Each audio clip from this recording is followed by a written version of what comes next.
My name is Emma Caldwell. At least, that was the name I grew up answering to. For 29 years, I lived inside a family that looked perfect from the outside.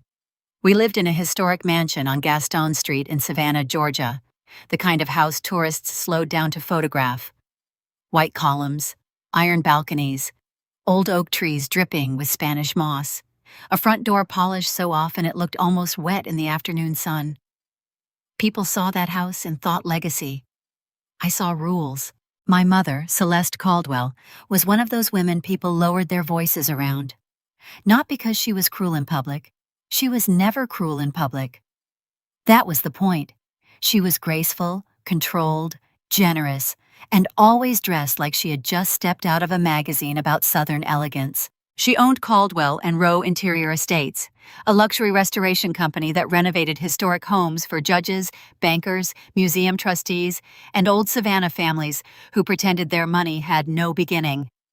She also founded Caldwell House, a private residence for pregnant women in crisis. That was the version of her everyone loved.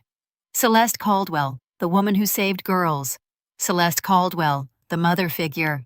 Celeste Caldwell, the proof that compassion could wear pearls. But inside our home, compassion had a ranking system.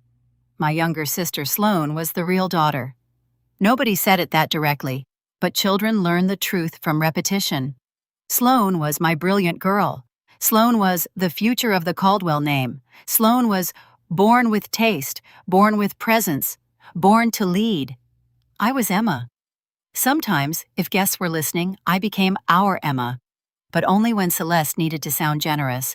When Sloane turned 16, she got a white Mercedes with a silver bow across the hood. Celeste cried while handing her the keys and said, "Every Caldwell woman needs to learn how to arrive." On my 16th birthday, I got a used laptop with a cracked corner and a lecture about responsibility. I told myself it was fine. When Sloane got into Vanderbilt, Celeste hosted a garden party with champagne, string lights, and a photographer. She gave Sloane a pearl necklace that had belonged to Caldwell women for generations. When I got a scholarship to Georgia Southern, Celeste looked at the letter and said, "Well, that's practical. Practical suits you." I told myself practical was good. At family events, Celeste introduced us differently. Her hand always found Sloane's shoulder first. "This is my daughter Sloane." Then, after a pause just long enough to make people turn toward me, she would say, "And this is Emma. She helps us with Caldwell House when she can." Not my daughter. Not even my oldest. Just Emma. If I ever let the hurt show, Celeste corrected me with one word. Gratitude. She said it softly, like a prayer and a warning at the same time. "You of all people should understand gratitude, Emma." I never knew what "you of all people" really meant. I only knew it ended every question. The strangest part was that I had no proof anything was wrong. Nothing I could hold up and say, "See, this is why I feel like I don't belong." I had a bedroom, I had clothes, I went to school, I sat in family portraits, my last name was Caldwell. But love can be present in photographs and still absent in the room. The first physical sign was something I did not understand until much later. Our family albums were kept in the library, behind glass cabinet doors. Sloane's albums filled almost an entire shelf. Her first bath, her hospital bracelet, her first Christmas, her first steps in the courtyard, Sloane eating cake with frosting on her cheeks. My album was thinner. It started when I was nearly 3. One stiff portrait of me in a white dress beside Celeste. My hands folded, my smile uncertain. No newborn photos. No hospital bracelet, no first birthday, no messy toddler pictures, no proof that I had existed before I was old enough to sit still and be presented. Once, when I was 12, I asked Celeste why there were no baby pictures of me. She did not look up from the invitation card she was addressing. "Some beginnings are difficult," she said. "You were fortunate we chose to move forward instead of dwelling on them." That answer trained me better than a slap would have. I stopped asking. For years I believed the problem was me. Maybe I was harder to love. Maybe Sloane had something I lacked.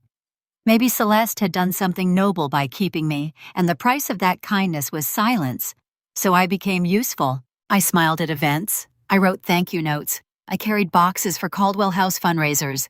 I let Celeste tell people I understood hardship, even though she never told me what hardship I was supposed to have survived. By the time I met Nathan Whitaker, I had mastered the art of disappearing politely. I did not know yet that the empty spaces in my photo album were not accidents. They were the first pieces of evidence. The Magnolia Benefit happened every spring at the Whitmore Garden Hall, a glass-walled venue near Forsyth Park, where the chandeliers were shaped like blooming branches, and the flowers cost more than most people's rent. Celeste loved that room. She said it made charity feel aspirational. That year, Caldwell House was raising money for its residential program for pregnant women in crisis. The invitations were cream-colored with gold lettering. The theme was printed across the top in Celeste's favorite script: "Every daughter deserves a home." I arrived 3 hours early because Celeste asked me to. Not Sloan, me. Sloan was upstairs and with hair and makeup, getting ready to sit beside Celeste during the donor presentation. I was at the registration table in a black dress Celeste had approved, because in her words, it keeps attention where it belongs. I placed name cards in alphabetical order. I checked gift bags. I smiled at women who handed me their coats without looking at my face. Every few minutes, Celeste swept past me in a silver gown, touching my shoulder only when someone important was watching. "You're doing beautifully, Emma," she said once, loud enough for a board member to hear. "You've always understood how meaningful service can be." Service. That was the word she used when she wanted obedience to sound noble. By 7 o'clock, the room was full. Judges, real estate families, hospital donors, preservation board members, women in diamonds, men who shook hands like every conversation was a contract. A local society columnist stood near the bar with a photographer. 2 Caldwell House board members greeted guests like they were welcoming people into a cathedral. Then Celeste took the stage. The room quieted before she even tapped the microphone. That was her gift. She could make people lean forward without raising her voice. She spoke about frightened young women, about second chances, about how Savannah had a duty to protect girls whose families had turned away from them. She had tears in her eyes at exactly the right moment. Then she turned toward Sloan. "My daughter Sloan has always understood legacy," Celeste said. "She was born with a heart for leadership, and I am proud to say she will be helping shape the next generation of Caldwell House." The applause came fast. Sloan stood and smiled like she had practiced it in a mirror. Maybe she had. Her dress was pale blue, elegant, expensive, and completely impractical for anyone working that night. I clapped from the registration table. Then Celeste looked toward me, not with warmth, with calculation.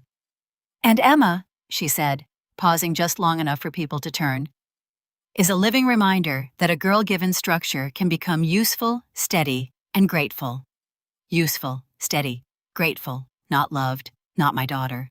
A girl given structure. A few people gave soft little laughs, the kind people make when they do not know whether something is cruel, so they decide it must be charming. I kept smiling because I knew my role. I was supposed to be proof that Celeste's goodness worked.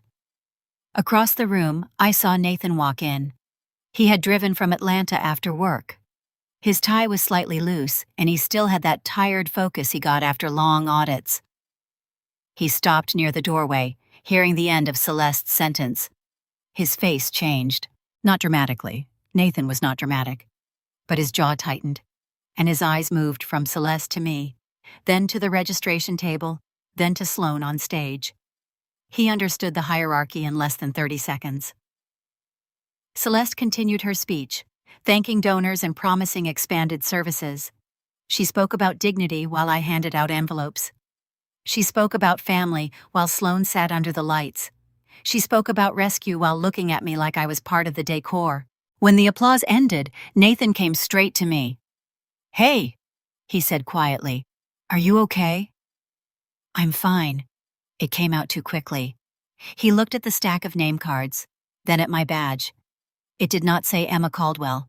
It said, "Event Staff." "You're working the benefit?" "I'm helping." That isn't what I asked. I glanced around because Celeste had trained me to fear being overheard more than being hurt. "Nathan, not here," He nodded once. He did not push. That was one reason I loved him. He knew when to wait. For the next hour, he stayed near me more than he mingled. He watched.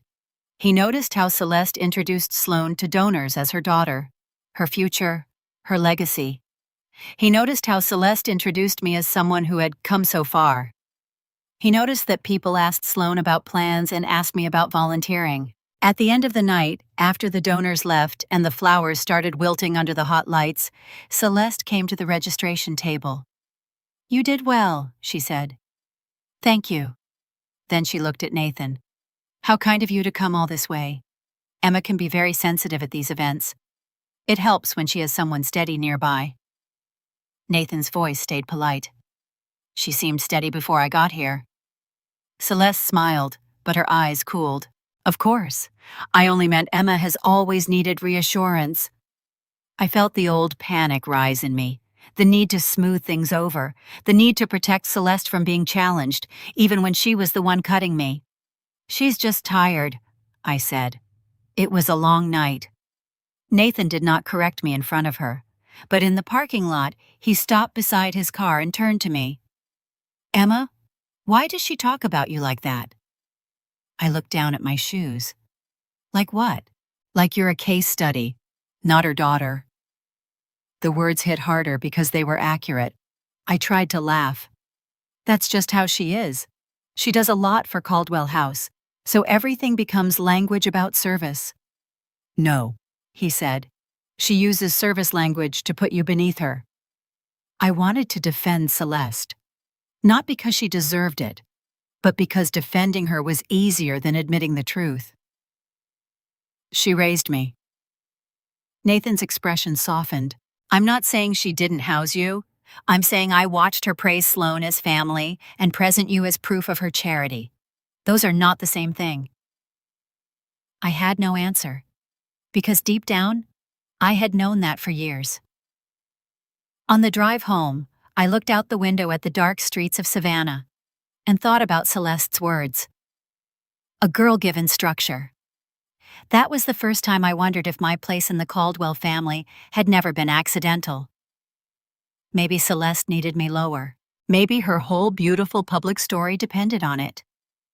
Nathan and I thought we were planning a quiet wedding that reflected the life we wanted to build together. Instead, every decision slowly drifted into Celeste's hands, and I found myself wondering whether the engagement dinner was ever meant to celebrate us at all. The first real argument Nathan and I had after getting engaged wasn't about money, where to live, or even the wedding itself. It was about saying no to my mother. We had been sitting in our apartment outside Atlanta with takeout containers spread across the coffee table, comparing venues we could actually afford. Neither of us wanted anything extravagant. 80 guests felt like plenty. Our closest friends, a few relatives Nathan actually enjoyed spending time with, simple food, good music, and a ceremony that belonged to us instead of everyone else. Nathan smiled as he looked through the list. "I think this is enough." "I do too." "No ballroom." "No ballroom?" "No reporters." I laughed. "I don't think reporters were ever on the list." "They are if your mother gets involved." I wanted to tell him he was exaggerating. Instead, I stayed quiet. 2 days later, Celeste invited us to lunch at the Caldwell house. She never called it home. She always called it the house, as if even the building itself belonged to the Caldwell name before it belonged to any person living inside it. Lunch lasted 20 minutes before she changed the subject. "I've been thinking about your engagement dinner." Nathan answered before I could. "We're keeping it pretty small." Celeste smiled politely. "No, darling, you're having the wedding in Atlanta. That's your choice." I relaxed. Then she continued, "But the engagement celebration needs to happen here." She didn't ask, she announced. Nathan exchanged a quick glance with me. "We really weren't planning one," he said. "You are now." She unfolded several pages she'd already prepared. The Whitmore Club, Saturday evening, formal attire, live quartet, professional photographer, media invitations, a donor reception before dinner. A legacy presentation. I blinked. A legacy presentation? The Caldwell family has supported this community for decades, she replied smoothly. Your engagement is part of that story. Nathan frowned slightly. Our engagement is personal. Celeste folded her hands. Nothing involving this family has ever been merely personal. She looked directly at me. You understand that, Emma? I did understand, or at least I understood what happened whenever I disagreed. Arguments never ended with raised voices. They ended with disappointment, with reminders about sacrifice, with quiet conversations about gratitude. Celeste leaned forward. I'll pay for everything. That should have sounded generous.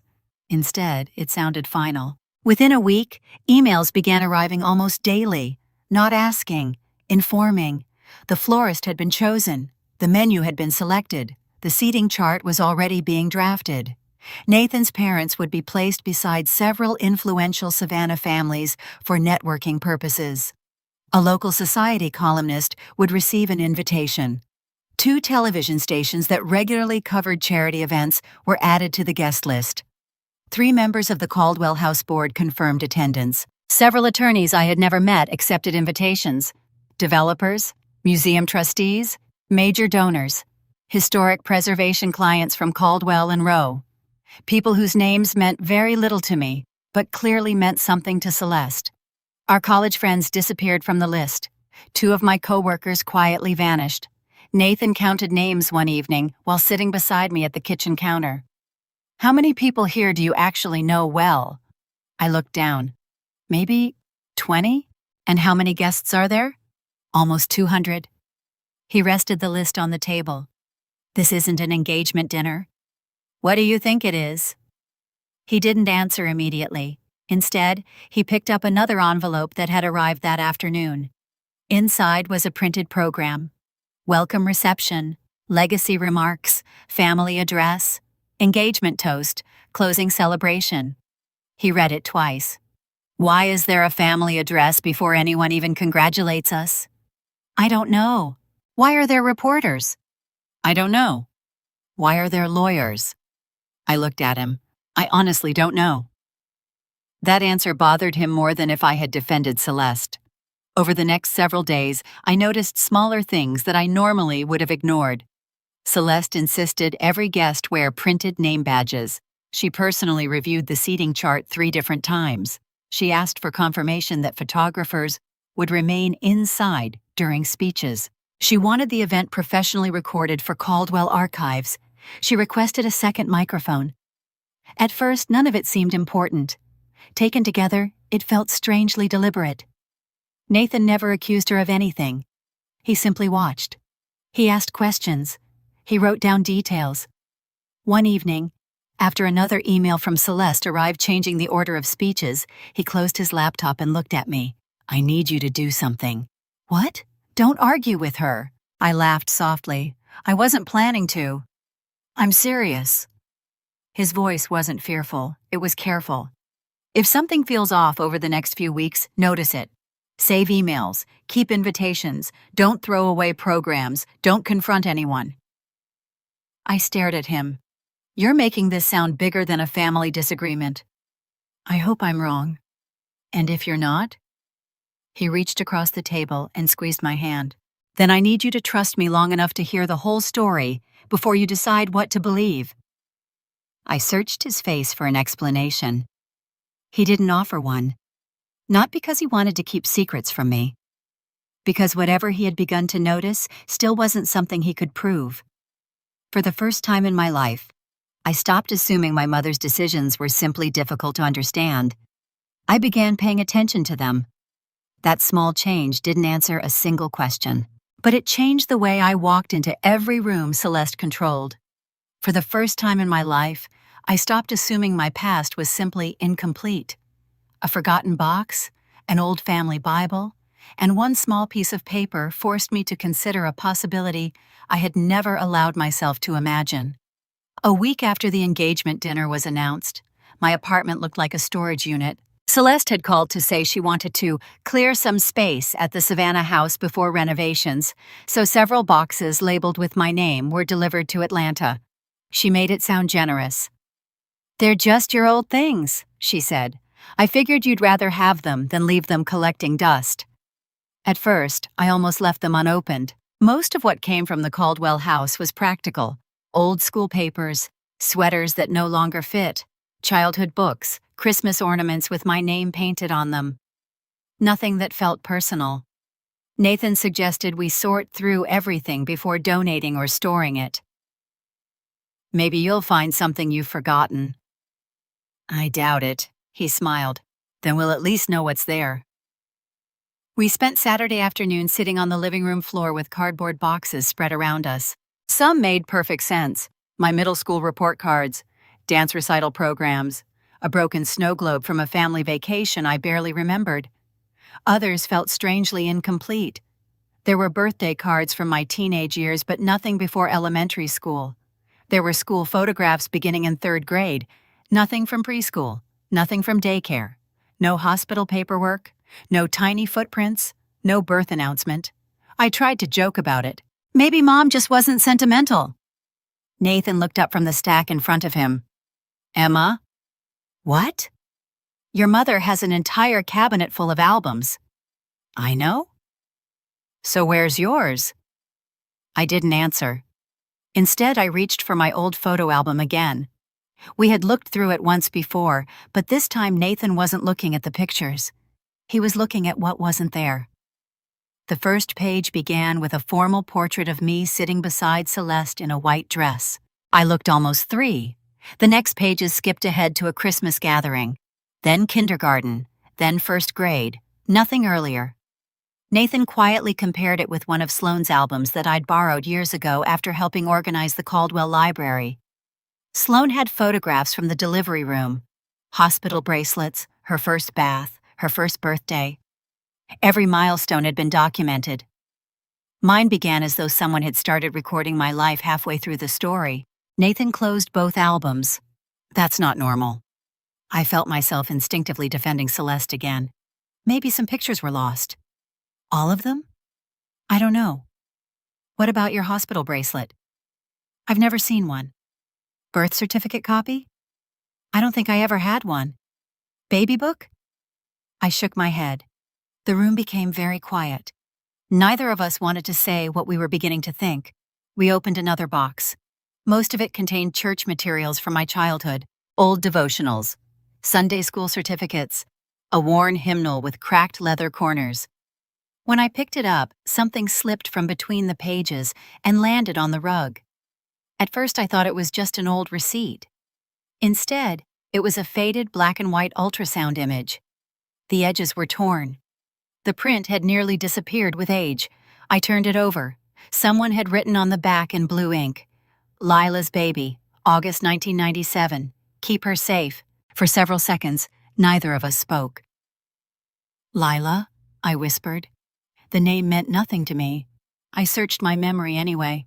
No relatives, no family friends, no one from church, no employee at Caldwell House. Nothing. Nathan carefully picked up the sonogram by its edges. "You've never heard this name?" "Never." He studied the handwriting. "It doesn't look recent." I stared at the paper. If this belonged to me, why would Mom keep it hidden inside a hymnal? Nathan didn't answer immediately. Instead, he looked back toward the boxes still waiting to be opened. "This changes things." My stomach tightened. "What things?" He set the sonogram on the coffee table as carefully as if it might fall apart. "I don't know yet." That honesty frightened me more than certainty would have. Nathan wasn't someone who jumped to conclusions. If he looked concerned, there was a reason. I stood up. "I'm calling Celeste."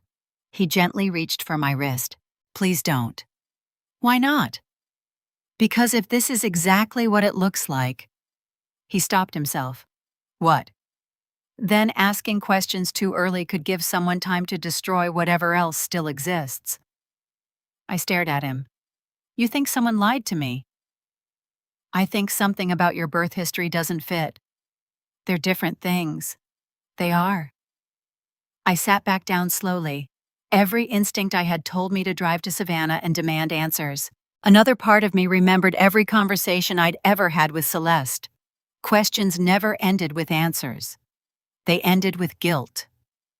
Nathan leaned forward. "I'm not asking you to ignore this." "What are you asking?" "I'm asking you to help me do this the right way." He explained that memories disappear. Documents don't. Emails can be preserved. Old photographs can be traced. Public records leave trails. "If we're wrong," he said quietly, "we lose nothing except a little time. And if we're right?" He looked at the sonogram again. "Then we need the truth before anyone has the chance to rewrite it."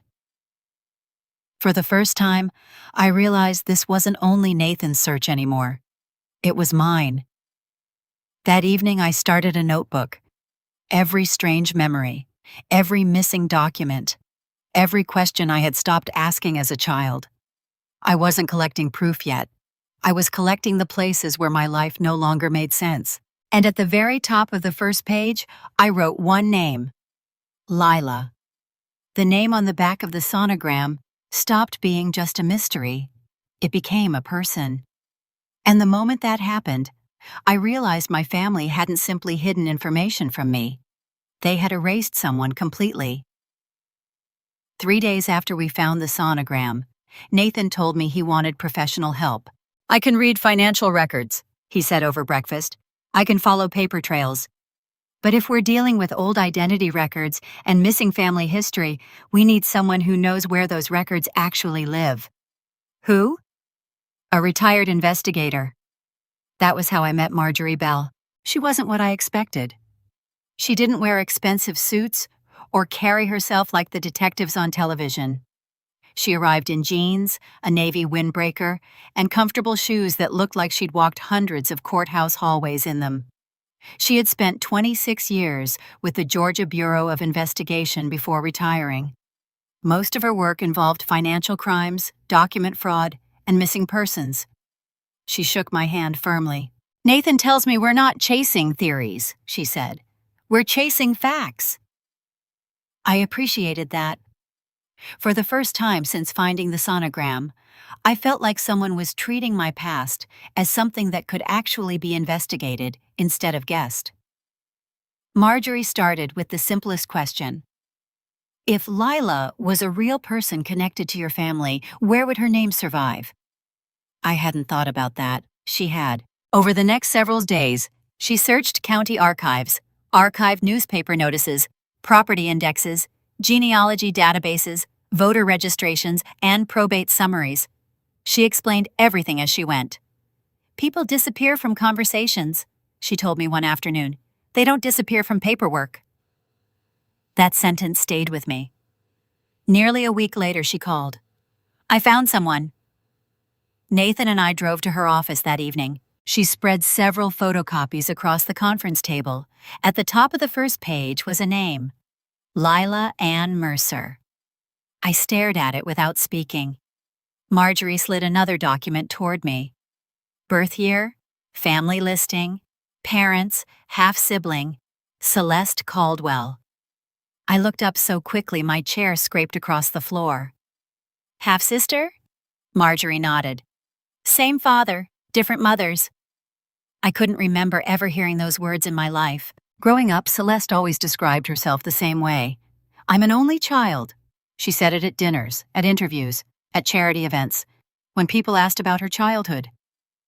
"I'm an only child." It wasn't a detail she forgot. It was a story she repeated. Nathan leaned closer. "So Lila existed?" "Yes, and Emma never knew." Marjorie shook her head. "From what I can tell, very few people still mention her." The next document explained why. It was an old residency record connected to Caldwell House. Resident name, Lila Mercer. Admission, spring 1997. Status, expectant mother. Release, no discharge information available. I read those lines twice, then 3 times. Caldwell House, the same organization my mother had spent decades promoting as proof of her compassion. Lila lived there? For a period of time, Marjorie said. While she was pregnant? That's what these records indicate. A strange chill settled over me. Until that moment, Caldwell House had always existed in two separate categories inside my mind. There was the charity, and there was my family. Now they were beginning to overlap. Nathan noticed my expression. "What are you thinking?" I answered honestly.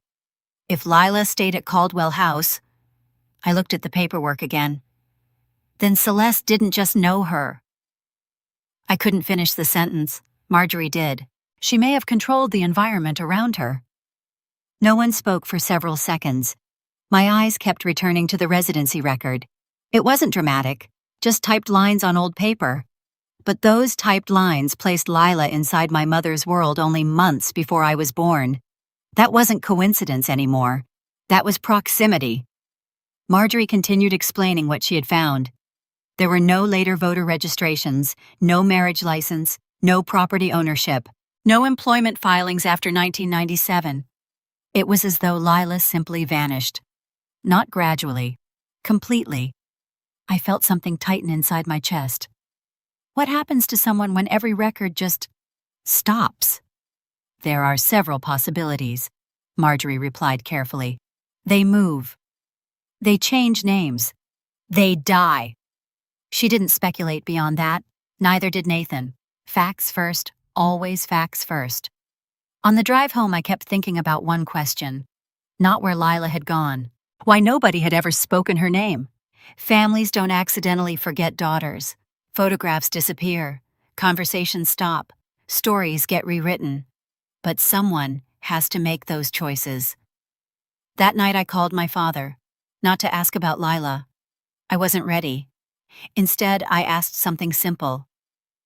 "Dad, did Mom have any brothers or sisters growing up?" There was a pause. Too long. "I don't remember." It was the weakest answer he had ever given me. My father remembered baseball scores from 30 years earlier. He remembered the serial number of the boat engine he'd sold when I was in high school.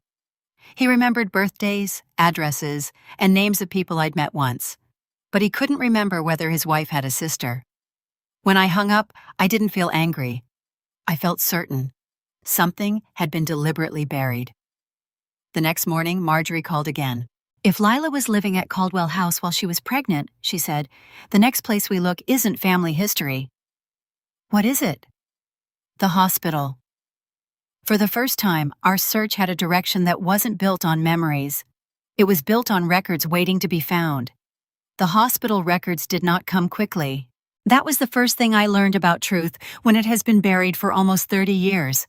It does not rise just because you need it. It has to be requested, justified, argued for, and protected from the people who would rather it stay sealed. St. Agnes Medical Center no longer existed under that name. It had merged twice, changed systems once, and moved its old maternity records into archived storage. If Nathan had called as my fiancé and asked for everything connected to my birth, we would have gotten nothing. So he did it the right way. Through an attorney connected to the probate inquiry, Nathan filed a narrow petition tied to possible trust and identity issues involving Lila Mercer. He did not ask for gossip. He did not ask for family secrets. He asked for index records, admission references, release notations, and any archived documents needed to determine whether a potential biological beneficiary existed. I signed what I needed to sign. Then we waited. Waiting was worse than searching. When we were looking for something, I felt active. I could sort boxes, I could write memories down, I could answer Marjorie's questions. But waiting made me feel like a child again, standing in a hallway outside a closed door, while adults decided what I was allowed to know about myself. Nathan noticed. He did not tell me to calm down. He did not say everything would be fine. He just made coffee, sat beside me, and let the silence be honest. 11 days after the petition was filed, Nathan got the call. The records had been located, not all of them. Some were missing, some were damaged, and some had been reduced to index entries. But enough survived. We met Marjorie at Nathan's office after hours because I did not want to read my possible birth records in our apartment. I needed a place that felt separate from my life. Somewhere with conference room lights and legal pads and walls that would not remember me crying. Marjorie placed a folder on the table. She did not open it right away. "I need to say this before you read anything," she told me. "These documents may answer some questions and raise others. We follow what they prove. We do not fill gaps with emotion." I nodded, though my hands were already shaking. Nathan sat beside me, close enough that his knee touched mine. Marjorie opened the folder. The first page was a St. Agnes Medical Center archived admission index. Patient name: Lila Ann Mercer. Admission date: August 18, 1997. Reason: labor and delivery. Age: 22. I stared at the words until they stopped looking like words. Lila had not been an idea anymore after the public records, but this was different. This was the first time I saw her name inside the moment that might have created me. Marjorie turned to the next document.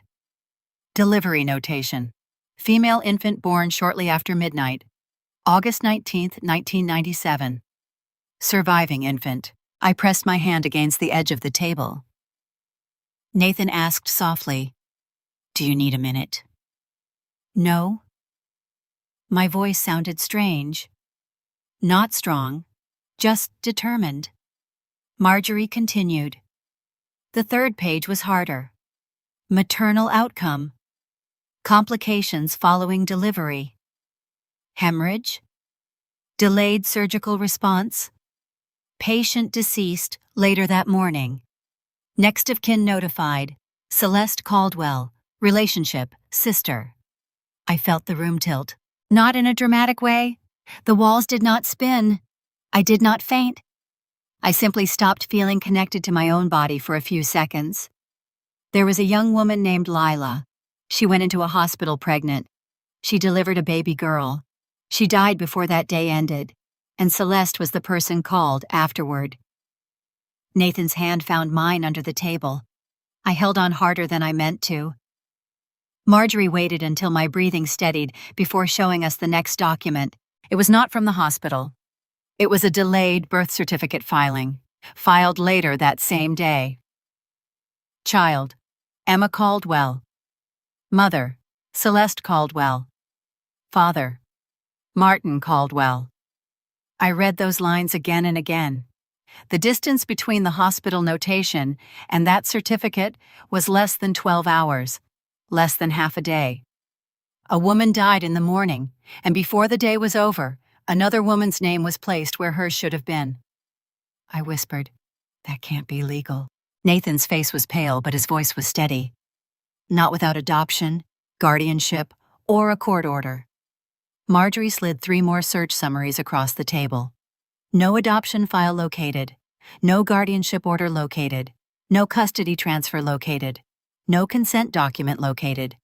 The absence was no longer just emotional. It was legal. This was not a missing photo album. This was not Celeste using cruel language in public.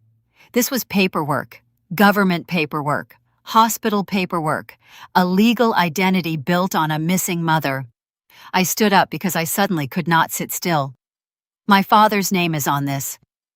Neither Nathan nor Marjorie corrected me. Martin Caldwell had not been a background figure anymore. His quietness, his pauses, the way he avoided old questions, all of it changed shape in my mind. "He signed this?" I asked. Nathan looked at the certificate copy. Someone filed it naming him as father. We still need the original application and signature records before we can say exactly what he signed. "But he knew." No one answered. Because we all knew the answer was probably yes. I walked to the office window and looked down at Atlanta traffic moving in clean lines beneath us.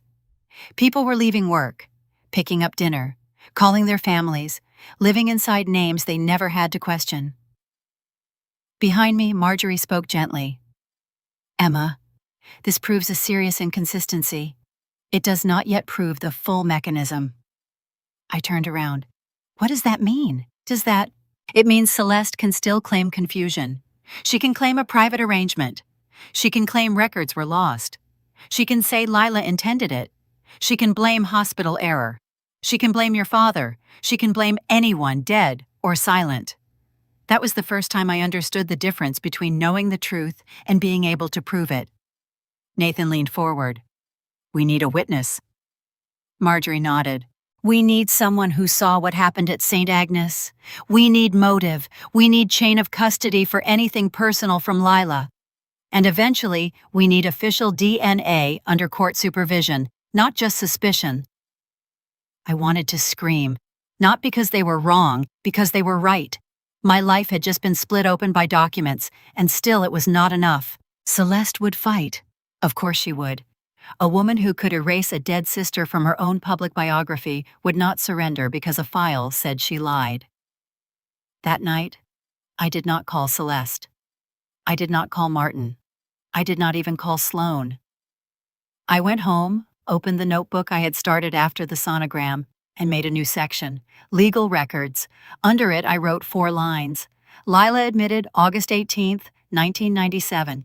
Baby girl born August 19th. Lila died same morning. Celeste and Martin listed as my parents hours later. Then I sat there with the pen in my hand, staring at those lines until another emotion appeared underneath the grief. Anger. Not loud anger. Not reckless anger. The kind that clears your vision. For the first time, I was not just asking why Celeste had never loved me right. I was asking what she had taken. And I was beginning to understand that the answer might be everything.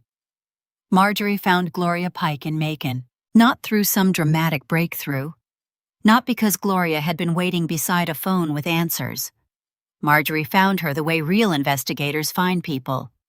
Old nursing license records, pension documents, a forwarded address, and 2 phone calls that went nowhere before the third one finally connected.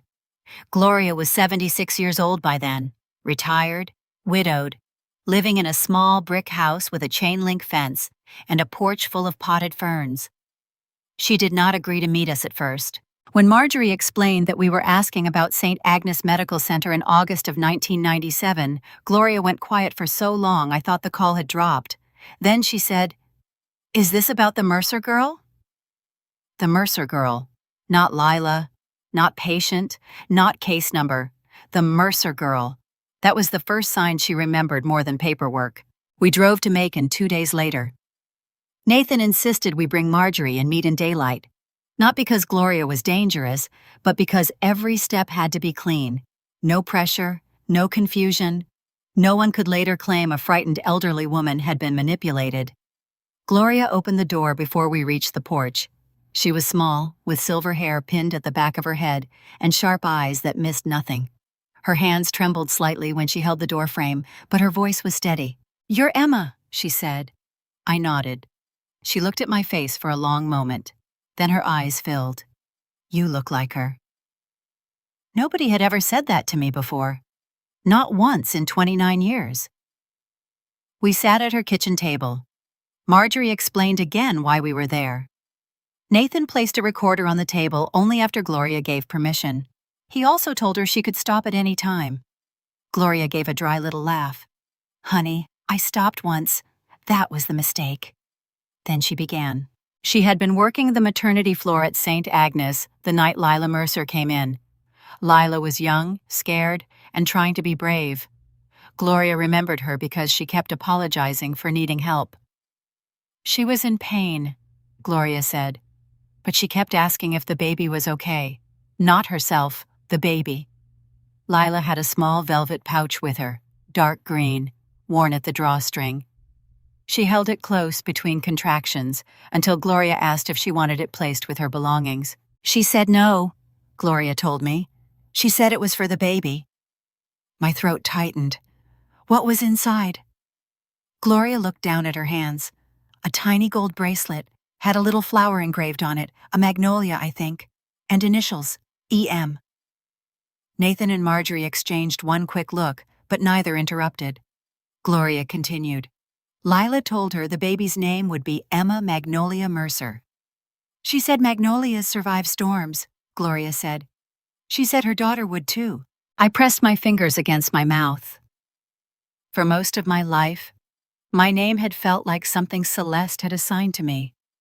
Clean, polished, acceptable. Now I was hearing that it had been chosen in a hospital room by a frightened woman who was still thinking about my future while fighting for her own life. Gloria remembered Celeste arriving before midnight, not crying, not relieved, angry. She was pacing in the hall, Gloria said. Kept saying Lila had dragged shame into a respectable family again. I remember that phrase because it was cruel. I thought, who says that while her sister is in labor? Celeste spoke to staff like she expected obedience. She asked about forms, release procedures, next of kin authority. Gloria said she found it strange even then. Most families in crisis asked about the mother and baby. Celeste asked about control. After delivery, things moved quickly. Lila's condition worsened. Doctors were called. There was confusion, blood loss, a delay Gloria still believed should never have happened. Lila died later that morning. Gloria stopped talking for a moment. Her eyes moved toward the kitchen window. She never got to hold you properly, she said. They let her see you for just a second. She touched your cheek. That was all. The room became completely still. Nathan's hand found mine under the table, but I barely felt it. Gloria said that after Lila died, Celeste took the baby and Lila's belongings. The velvet pouch was gone. The letter Lila had brought was gone. Celeste told the staff she would handle the family arrangements. Then the paperwork began to change. Gloria saw a release notation that did not match what she had witnessed. She asked her supervisor why the file seemed to treat Celeste as more than next of kin. The supervisor told her not to make trouble. Caldwell donations mattered to St. Agnes. Caldwell influence mattered even more. I wrote a note anyway, Gloria said. She stood slowly and went to a drawer near the stove. From inside an old recipe tin, she removed a folded sheet of paper sealed in a plastic sleeve. I made a copy before the original disappeared. Marjorie leaned forward. Gloria placed it on the table. It was dated August 19, 1997. Her handwriting was careful and slanted. The note stated that Lila Mercer had delivered a female infant, that Celeste Caldwell removed personal belongings, including a velvet pouch, and that Gloria had concerns about release documentation and next of kin authority. At the bottom was Gloria's signature. I stared at it until my eyes burned. This was not family rumor. This was not my memory trying to make sense of pain. Someone had seen it. Someone had questioned it. Someone had tried, even if no one listened. Gloria looked at me. I should have done more. I shook my head because I could not let her carry all of that. You kept this. For years I told myself it didn't matter. Then Caldwell House got bigger. Your mother became important. People praised her for saving girls, and every time I saw her face in the paper, I thought about Lila. She wasn't my mother, I said quietly. The words came out before I planned them. Gloria understood. No, she said. Lila was. That was the first time anyone said it plainly. Not possible mother, not biological connection. Mother. Nathan asked careful follow-up questions. Dates, names, supervisors, where records might have gone, who else was on shift. Gloria answered what she could and refused to guess at what she could not remember. That made her stronger as a witness. When we left, Gloria agreed to sign a formal witness statement through Marjorie. She also agreed that if this ever reached court, she would testify. At the car, I finally broke down. Not the helpless crying I had done as a child after Celeste corrected me. This was different. It was grief, with a foundation under it. For the first time, I was not just learning that I had been lied to. I was learning that the lie had witnesses, and if there had been a velvet pouch, a bracelet, and a letter, then pieces of my mother might still exist somewhere beyond Celeste's reach. After we left Gloria Pike's house, none of us spoke very much during the drive back to Atlanta. There was nothing left to debate. Lila Mercer was no longer just a name on an ultrasound or a patient in an archived hospital file. She had become a real woman with a face, a voice in other people's memories, and a daughter she never had the chance to raise. But one question stayed with us. If Gloria remembered the velvet pouch, where had it gone? Marjorie took over that search. Unlike hospital records, personal belongings leave unpredictable trails. They pass through relatives, estate attorneys, storage units, donation centers, or sometimes disappear forever. A week later, she called Nathan. I found Lila's aunt. I felt my heart jump. She's alive? Marjorie hesitated. No, she passed away last year. Her name was Beatrice Wynne. She had lived in Charleston, South Carolina, and according to probate filings, her personal belongings had been liquidated through a regional estate auction after no immediate family remained in the home. Most people would have stopped there. Marjorie didn't. She contacted the auction company, requested archived catalogs, and slowly worked backward through dozens of inventory lists. Late one afternoon, she emailed Nathan a scanned page. Lot 214, Mercer Family Correspondence, photographs, audio cassette, infant bracelet, miscellaneous personal papers. Nathan didn't wait. The auction company still had the unsold estate lots in storage because the collection had attracted almost no interest. To everyone else, it looked like a box of old family papers. To us, it looked like 30 years of missing history. Nathan purchased the entire lot through our attorney rather than privately. When I asked why that mattered, he explained carefully. If this ever ends up in court, nobody can accuse us of hiding where these items came from. Everything needed a documented chain of custody now. Not because we doubted the truth, because we expected someone else to. The box arrived 4 days later. None of us opened it immediately. Our attorney photographed every item exactly as it appeared inside before anyone touched anything. Only after everything had been cataloged did he slide the contents toward us. At the very top sat a faded envelope tied with blue ribbon. Underneath it rested several photographs, then a small cassette tape, and beneath the photographs, a tiny gold bracelet. I stopped breathing. It was smaller than I imagined, delicate, worn smooth with age.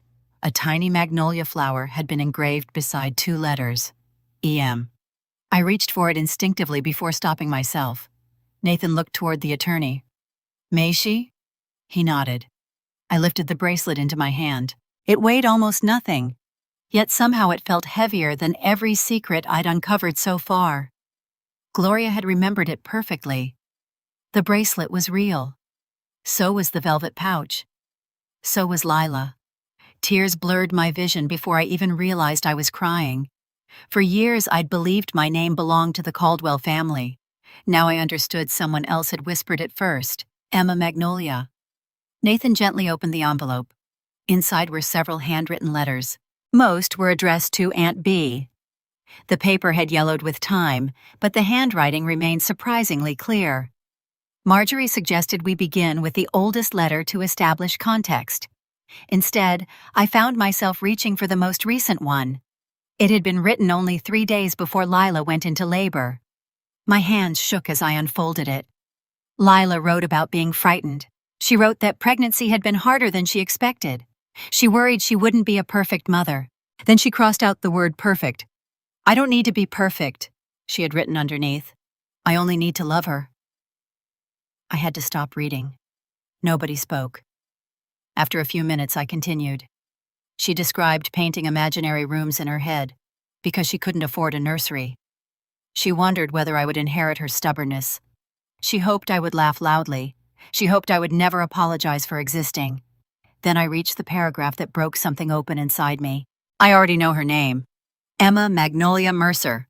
Magnolias survive storms. So will my little girl. I closed my eyes. For 29 years I thought Celeste had chosen my name. She hadn't. My mother had. And she had chosen it because she believed I would survive. Nathan quietly placed another letter beside the first. This one mentioned something I'd never heard before. Our grandmother's land. Lila explained that Ruth Mercer had protected the property inside a family trust. She wrote that if anything happened to her, she wanted Emma to receive the land, the bracelet, and the truth. The sentence seemed almost ordinary, until Nathan looked at Marjorie. Neither of them interrupted me, but I noticed the look they exchanged. There was something important about that paragraph, something they weren't ready to explain yet. I finished the remaining letters slowly over the next hour. Not every page was dramatic. Some were ordinary. Lila complained about swollen feet. She wrote about craving peaches. She wondered whether her daughter would have dark hair. She apologized for worrying too much. Those ordinary details affected me more than the revelations. Because ordinary people become mothers, not saints, not myths, not symbols. My mother became real because she sounded wonderfully human. Then Nathan picked up the cassette tape. It had been labeled simply, Lila, June '97. Finding someone willing to transfer an aging cassette that evening wasn't easy. But Nathan managed to locate a small audio restoration studio nearby. We waited while the owner digitized the recording. When he pressed play, I heard her. A young woman laughed. Not perfectly, not confidently, just naturally. "I hope this thing is recording," she said. Then she laughed again. "If Emma ever hears this one day..." Emma. She said my name. Not as evidence, not as paperwork, not as an obligation. As her daughter. I broke completely. I cried harder than I had in the hospital records office, harder than at Gloria's kitchen table, because grief feels different when love finally reaches it. She talked about painting a nursery yellow, about reading children's books aloud before I was born, about hoping I would love music, about being afraid, about believing everything would somehow be okay, because Celeste had promised to help her after the birth. That last sentence landed differently. It wasn't anger I felt, it was heartbreak. Lila trusted her sister. She died believing that promise. Nathan turned off the recording after several minutes. No one hurried me. Finally, I looked at him. "She wanted me." He nodded. "Yes." "I wasn't something she regretted." "No." I looked back at the bracelet resting beside the letters. For almost 30 years, I had measured myself against Celeste's silence. Now I had something stronger, proof that before anyone rewrote my story, someone had written me into hers with love. As we packed the letters back into their protective sleeves, Nathan quietly gathered copies for our attorney. The emotional truth had become legal evidence, and hidden inside one of those letters was the first mention of something called the Mercer Family Trust. For the first time, our search wasn't only about recovering my identity. It was becoming clear that someone had also tried to erase my future. After we finished cataloging Lila's letters, Nathan asked if he could borrow them for a day. "I want to read them again," he said. "Not for the emotions this time, for the details." I smiled weakly. "You read letters like audit reports?" I read everything like audit reports. It sounded almost funny, almost. By then, every sentence Lila had written carried two meanings. One belonged to the daughter who had finally found her mother's voice. The other belonged to the investigator trying to understand why that voice had been silenced. The answer arrived 3 evenings later. Nathan spread 3 documents across our dining table. Beside them sat a county property map and a yellow legal pad covered in notes. "I think I know why Celeste erased Lila," he said. I looked at him without speaking. He tapped one sentence from Lila's letter. "Grandmother promised the land would always belong to my child." "I thought she was speaking emotionally," Nathan said. "She wasn't." He turned the first document toward me. Mercer River Trust, established in 1995. Grantor, Ruth Evelyn Mercer, Irrevocable Family Trust. The trust owned approximately 60 acres of riverfront property outside Beaufort, South Carolina. The land had been in the Mercer family for generations. Years earlier, it had been little more than timber and marshland. Today, it bordered a rapidly developing waterfront district. Nathan pointed to the latest valuation. Estimated value, $4.8 million. I stared at the number. "My mother wrote about this?" "Not directly," he answered. She assumed the people reading her letters already understood the family history. He handed me another page. The distribution clause had survived unchanged for decades. The first beneficiary would be the direct biological child of Lila Mercer upon reaching the age of 30. Only if Lila died without a biological child would the trust transfer to the next surviving Mercer heir.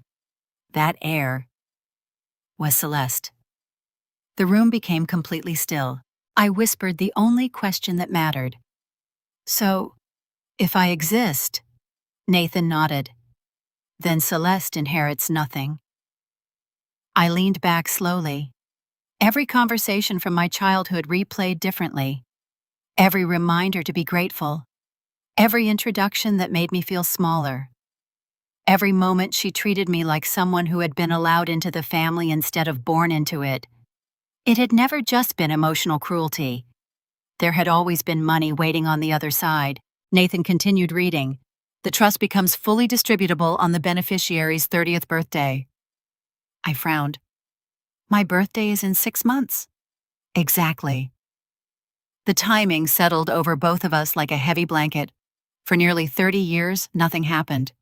Then suddenly there was pressure for a large engagement dinner. Pressure for public attention. Pressure for speeches. Pressure for lawyers and donors to attend. Pressure for photographers. Nothing about that schedule was accidental anymore. Nathan slid another folder toward me. This took a little longer to obtain. It contained correspondence between the Mercer trustee and Celeste. The emails had been preserved as part of routine trust administration. Months earlier, Celeste had contacted the trustee herself. She claimed new information had come to light. According to her email, I was not Lila Mercer's biological daughter. Instead, she described me as a vulnerable child later welcomed through the charitable work associated with Caldwell House. I felt sick. She had reduced my entire life to a paragraph. The trustee's reply was brief and professional. Please provide supporting documentation before any beneficiary determination can be reconsidered. Celeste answered 2 days later. Documentation will follow. A public clarification is being prepared. Nathan circled those last 3 words. Public clarification. I repeated them quietly. The engagement dinner. I believe so. The realization hit me all at once. The reporters, the attorneys, the donors, the photographers, the elaborate program, the family speech. Celeste had never been planning an engagement celebration. She had been building a stage. If she publicly declared that I had never been Lila's daughter, she could point to the event later as confirmation that no one disputed her claim. Combined with altered records and decades of false family history, she might convince enough people to delay, or even derail, the trust distribution. She wasn't preparing a party. She was preparing a narrative. For the first time since this investigation began, my fear changed shape. Before, I had been afraid of discovering the truth. Now I was afraid someone else was already preparing to bury it again. Nathan reached across the table. We're ahead of her. Are we? Yes. She doesn't know what we know. That was true. Celeste believed she still controlled the story. She didn't know about the hospital records. She didn't know Marjorie had found Gloria. She didn't know the bracelet existed. She didn't know Lila's letters had survived. Most importantly, she didn't know we had uncovered the trust itself. Nathan pulled out a fresh legal pad. We stop reacting. What do we do instead? We prepare. He outlined the next steps carefully. The trustee would receive formal notice that the beneficiary claim was disputed. Our attorney would request preservation of every trust communication. Marjorie would continue searching for anyone connected to St. Agnes, and when appropriate, we would pursue court-supervised DNA testing, rather than relying on private assumptions. Every step would create a record. Every record would strengthen the next one. For weeks, I had wanted to confront Celeste. Now I finally understood why Nathan kept asking me to wait. If we accused her too early, she would have time to reshape the story. If we stayed quiet, she would keep following the plan she believed no one else could see. That confidence would become her weakness. Late that night, I opened Lila's final letter again. This time I noticed something I had missed before. She didn't write about wealth. She didn't mention millions of dollars. She simply wrote that she hoped her daughter would always have a place by the river where no one could tell her she didn't belong. She wasn't protecting property. She was protecting home. I closed the letter carefully. For almost 30 years, Celeste had convinced me I was lucky to be part of the Caldwell family. Now I knew the opposite might be true. She hadn't been protecting me by bringing me into her house. She had been protecting herself from the day I was born. And for the first time, my anger no longer felt directionless. It had somewhere to go, toward the truth. and toward the future my mother had tried to leave me before anyone else rewrote her story. The strange thing about people who believe they're winning is that they start leaving fingerprints everywhere. Until then, Celeste had hidden behind implication. She rarely wrote anything directly. She preferred polished speeches, carefully chosen introductions, and conversations with just enough ambiguity to protect herself later. That changed after she convinced herself the engagement dinner would settle everything. She became impatient. And impatient people make mistakes. It started with an email. "Since we're discussing family matters before the wedding," she wrote to Nathan, "my attorney has prepared a simple prenuptial agreement to avoid unnecessary complications involving disputed family assets connected to non-biological lineage." I read the sentence 3 times. Disputed family assets. Non-biological lineage.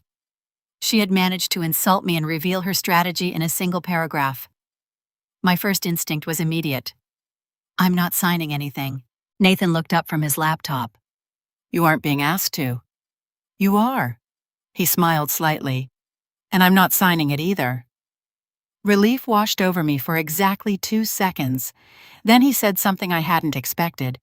"But I'm going to let her think I'm considering it." I frowned. "Why?" "Because people explain themselves when they think they're close to getting what they want." He didn't reject the agreement.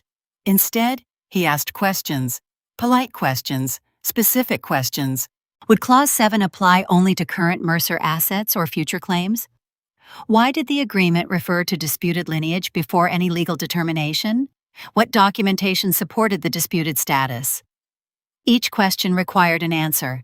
Each answer arrived in writing.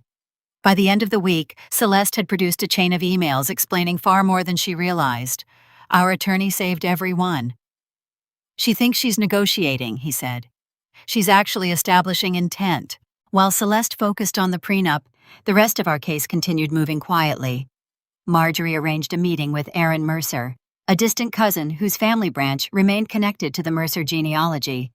He had followed the recent inquiries with cautious curiosity and agreed to participate in a private DNA comparison, not as courtroom evidence, but as an investigative step.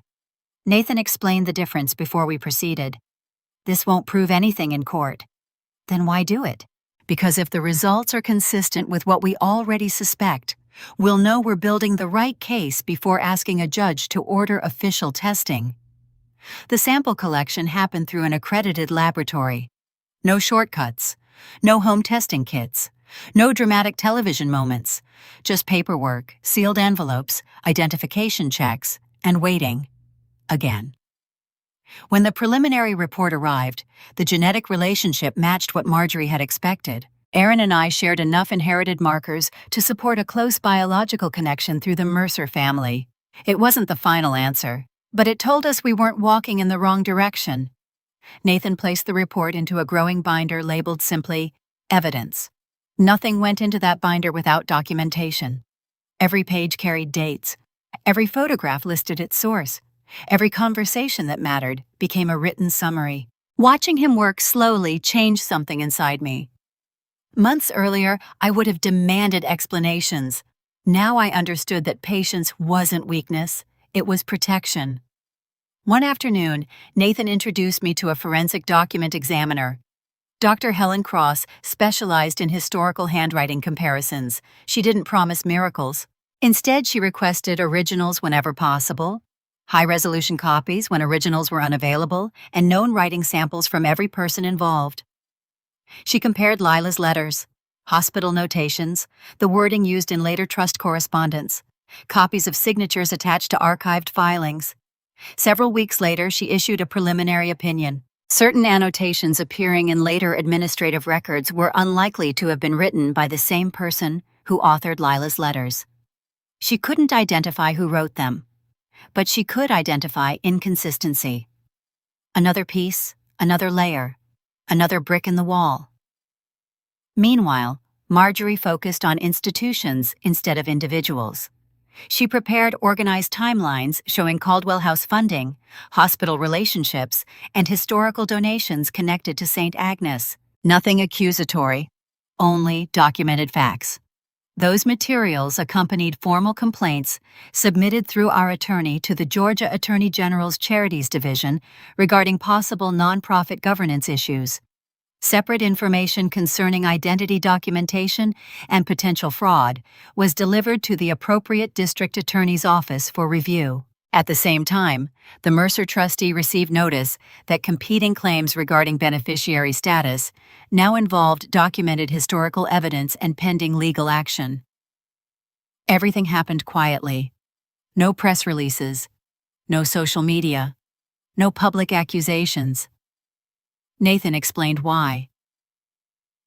If we argue in public first, we look emotional. And if we build the record first, then the documents speak before we ever have to. While all of this unfolded behind the scenes, Celeste behaved as though nothing had changed. In fact, she became even more confident. At donor lunches, she referred to me as one of Caldwell House's earliest success stories. At a planning dinner, she laughed lightly and told one attorney, "Emma has always needed structure. We were fortunate enough to provide it." Every time she said things like that, someone documented the date. Not because the words were illegal, because they established a consistent public narrative she had been promoting for years. I no longer interrupted her. That surprised even me. Months earlier, I would have defended myself. Now I simply listened. Nathan once asked if staying silent was becoming easier. "No," I admitted. "It hurts every time." "Then why do it?" I looked toward the growing evidence binder. "Because she's talking herself into a corner," he smiled. "Exactly." One evening, another draft of the prenuptial agreement arrived. This version included expanded language stating that neither Nathan nor I would pursue claims connected to assets arising from disputed biological relationships presently lacking legal confirmation. Our attorney highlighted the sentence in yellow. Interesting choice. Why? It acknowledges she knows the biological question exists. I stared at the page. So every revision shows awareness. For someone who had spent decades hiding behind careful appearances, Celeste had suddenly begun creating a remarkable written record of her own intentions. She still believed she was directing the story. She had no idea that every email, every contract revision, every public remark, and every attempt to pressure Nathan was becoming another exhibit waiting for the right moment. By the end of the month, our dining room no longer looked like a home. It looked like a trial preparation room. Evidence binders stood beside family photographs. Legal calendars covered one wall. Marjorie's timelines connected names, dates, hospitals, trusts, and correspondence with colored tabs. For the first time since finding the sonogram, I stopped feeling like someone running behind the truth. We weren't chasing it anymore. We were preserving it. And somewhere in Savannah, my mother was still convinced the engagement dinner would be the night she finally controlled the narrative. She didn't realize that every step she took toward that stage was closing the trap around herself. She had built it. We had simply learned how to wait for the door to close. Until then, I had made excuses for everyone except Celeste. My father was quiet because he hated conflict. Sloane was spoiled because she had always been the favorite. Those explanations had carried me through most of my life because they were easier than believing the people closest to me had made conscious choices. The deeper our investigation went, the harder those explanations became to defend. One afternoon, Nathan came home carrying another banker's box. He set it on our dining room table beside the growing stack of evidence binders. "I think we're ready to look at Caldwell House from the inside." I frowned. "I thought we already were." "We've been looking at what your mother did." He opened the lid. "Now we're looking at who benefited." That distinction mattered. The documents had been obtained through lawful discovery requests tied to the nonprofit complaints already under review. Most were ordinary financial records, board minutes, vendor payments, reimbursement schedules, annual disclosures, nothing dramatic, at least not at first. Nathan highlighted one recurring name, Sloane Caldwell. Consulting services. The first payment was small, then another, then another. Finally, there was one entry that stood out from everything else. Consulting advance, $90,000. Paid 6 weeks before our engagement dinner. I stared at the page. Sloan didn't work for Caldwell House. No. She wasn't on staff. No. Then what was she consulting on? Nathan slid another document toward me. An internal memorandum described the payment as compensation for leadership transition planning and future organizational strategy. The date caught my attention. The leadership transition had supposedly begun before anyone outside the family even knew Sloan would become involved. There were no reports attached, no completed projects, no measurable work product, only the payment. I tried one last explanation. Maybe they planned to hire her later. Nathan didn't argue. Instead, he opened another folder. Inside were email exchanges between Celeste and 2 board members. One sentence had been highlighted. Once Emma's position is clarified publicly, Sloan can assume the visible leadership role without unnecessary family confusion. I read the line twice. Not because I didn't understand it, because I did. The words weren't emotional, they were strategic. Emma's position, clarified publicly. That same phrase appeared again and again. Everything pointed back to the engagement dinner. It wasn't simply a celebration. It was the moment Celeste expected to rewrite the family hierarchy in front of everyone who mattered. If she succeeded, Sloan would inherit not only public sympathy, but institutional authority. I leaned back in my chair. Do you think Sloan knew everything? Nathan answered carefully. I don't know. That was one thing I appreciated about him. He never filled empty spaces with certainty. Marjorie joined us later that afternoon, carrying another file. This may answer part of that question. She handed me copies of email exchanges between Celeste and Sloan. Unlike the trustee correspondence, these messages were informal. Sloan asked about donor meetings, board presentations, future branding. She referred to Caldwell House as our organization. Then one message stopped me. Once Emma understands why this has to happen, everything will settle down. I read it aloud. Nathan looked at me. What do you hear? I thought about it. She knew something was happening. Yes. But she doesn't describe it. No. There was no discussion of forged records, no mention of Lila, no hospital, no trust. Only the assumption that I would eventually be pushed aside. That didn't make Sloan innocent. But it made her different from Celeste. She wasn't directing the lie. She was willing to benefit from it. That distinction hurt more than I expected, because it meant my sister had reached a crossroads at some point, and she had chosen herself. Late that evening, we turned our attention to my father. Martin Caldwell had always been the easiest person to overlook. He rarely interrupted anyone. He rarely raised his voice. For years, I mistook passivity for kindness. The financial records suggested something else. Marjorie pointed to several recurring payments leaving Caldwell House. The recipient was a consulting company I'd never heard of, Harbor Ridge Administrative Services. The invoices were vague. Operational support. Facilities review. Strategic coordination. Nothing unusual on the surface. Until Nathan searched the corporate registration. The sole owner was Martin Caldwell. I looked at the filing in disbelief. My father owns this?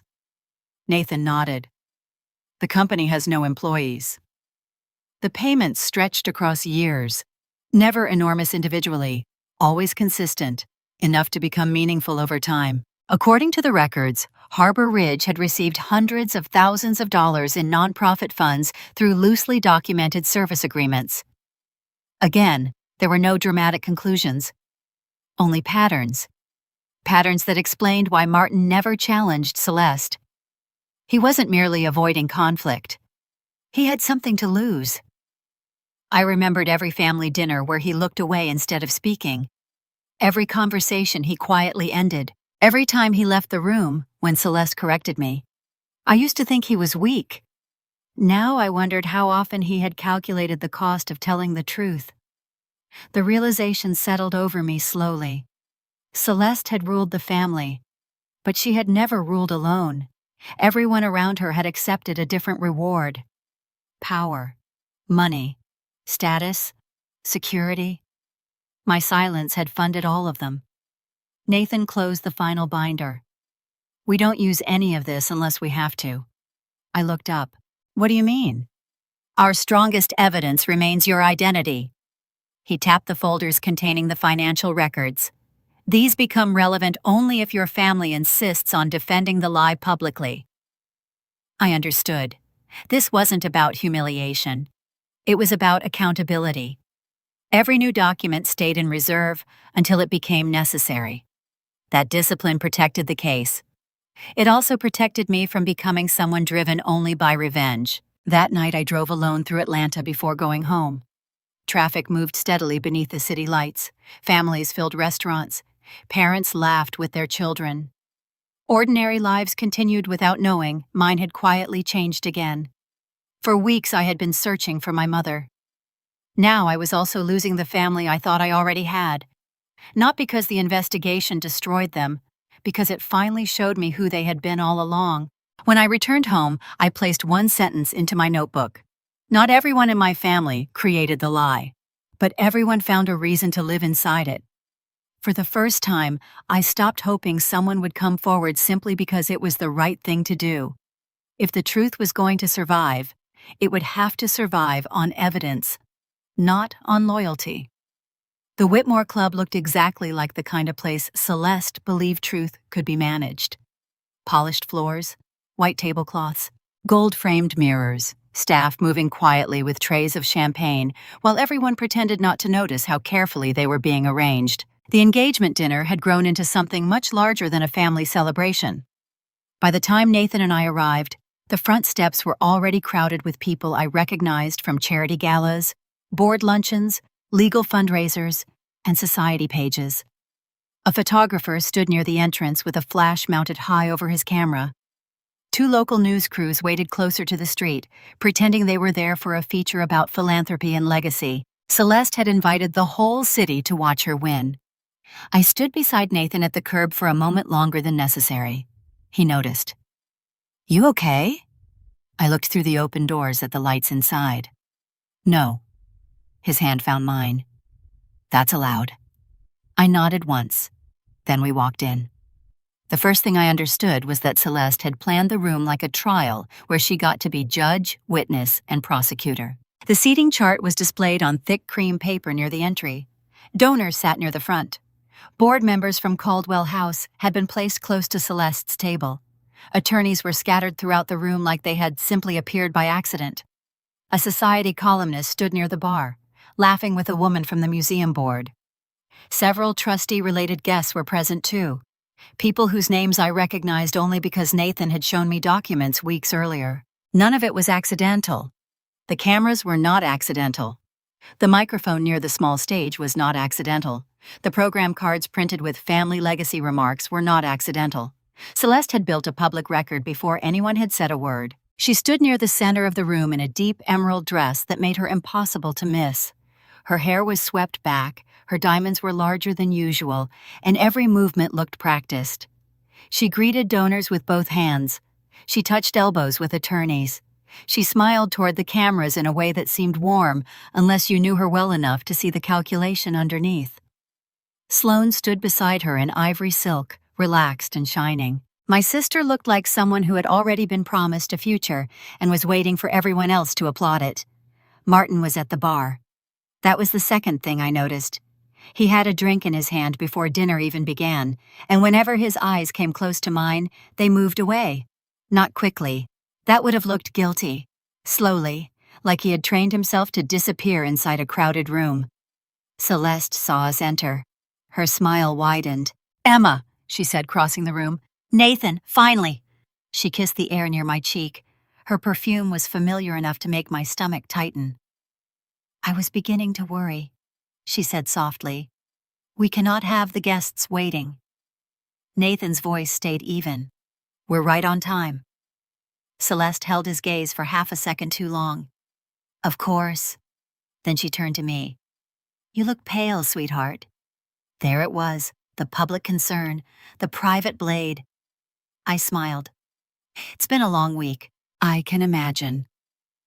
She leaned in just enough that only I could hear the next sentence.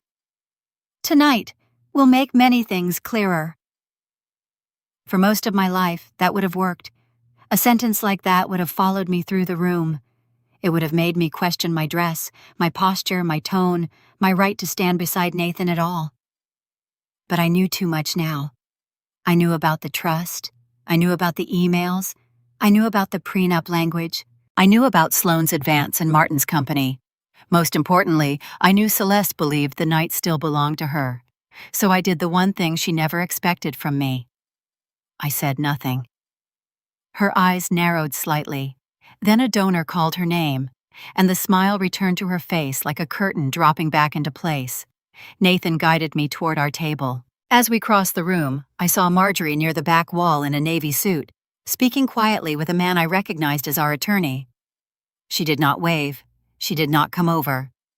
She simply looked at me once, calm and steady, then returned to her conversation.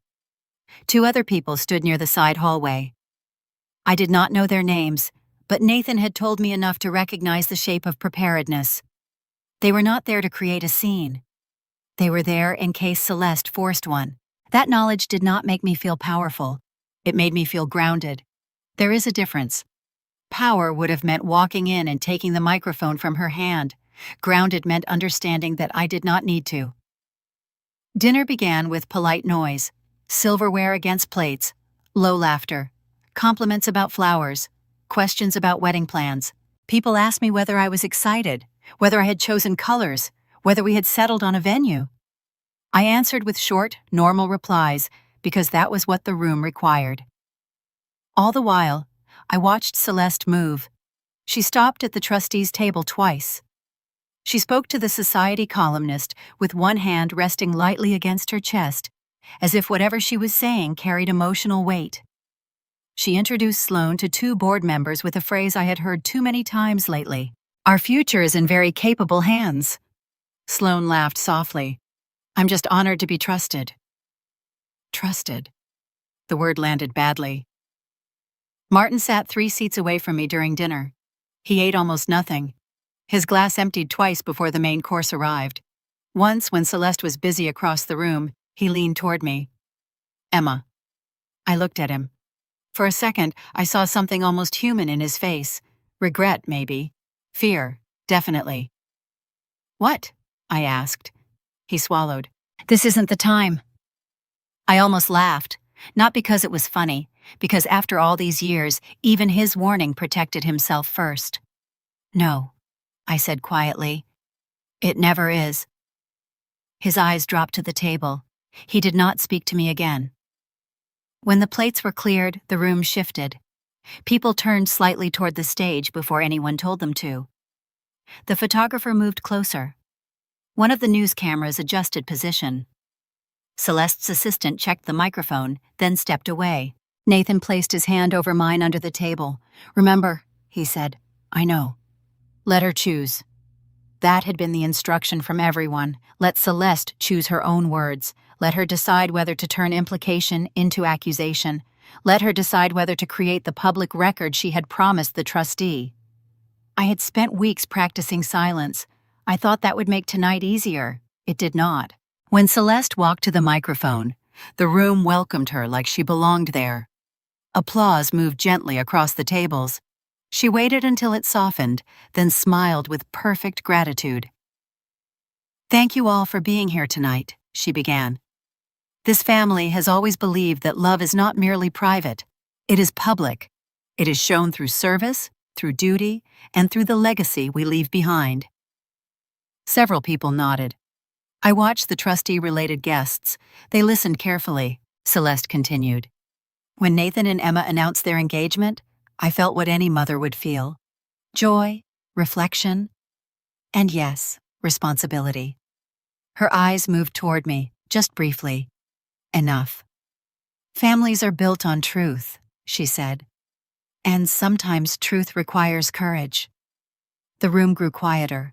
Sloane sat straighter. Martin reached for his glass. My pulse beat hard in my throat, but my face stayed still. Celeste had rehearsed this. I could hear it in the rhythm. She spoke about Caldwell House, about children who needed homes, about the beauty of offering shelter to those who had none.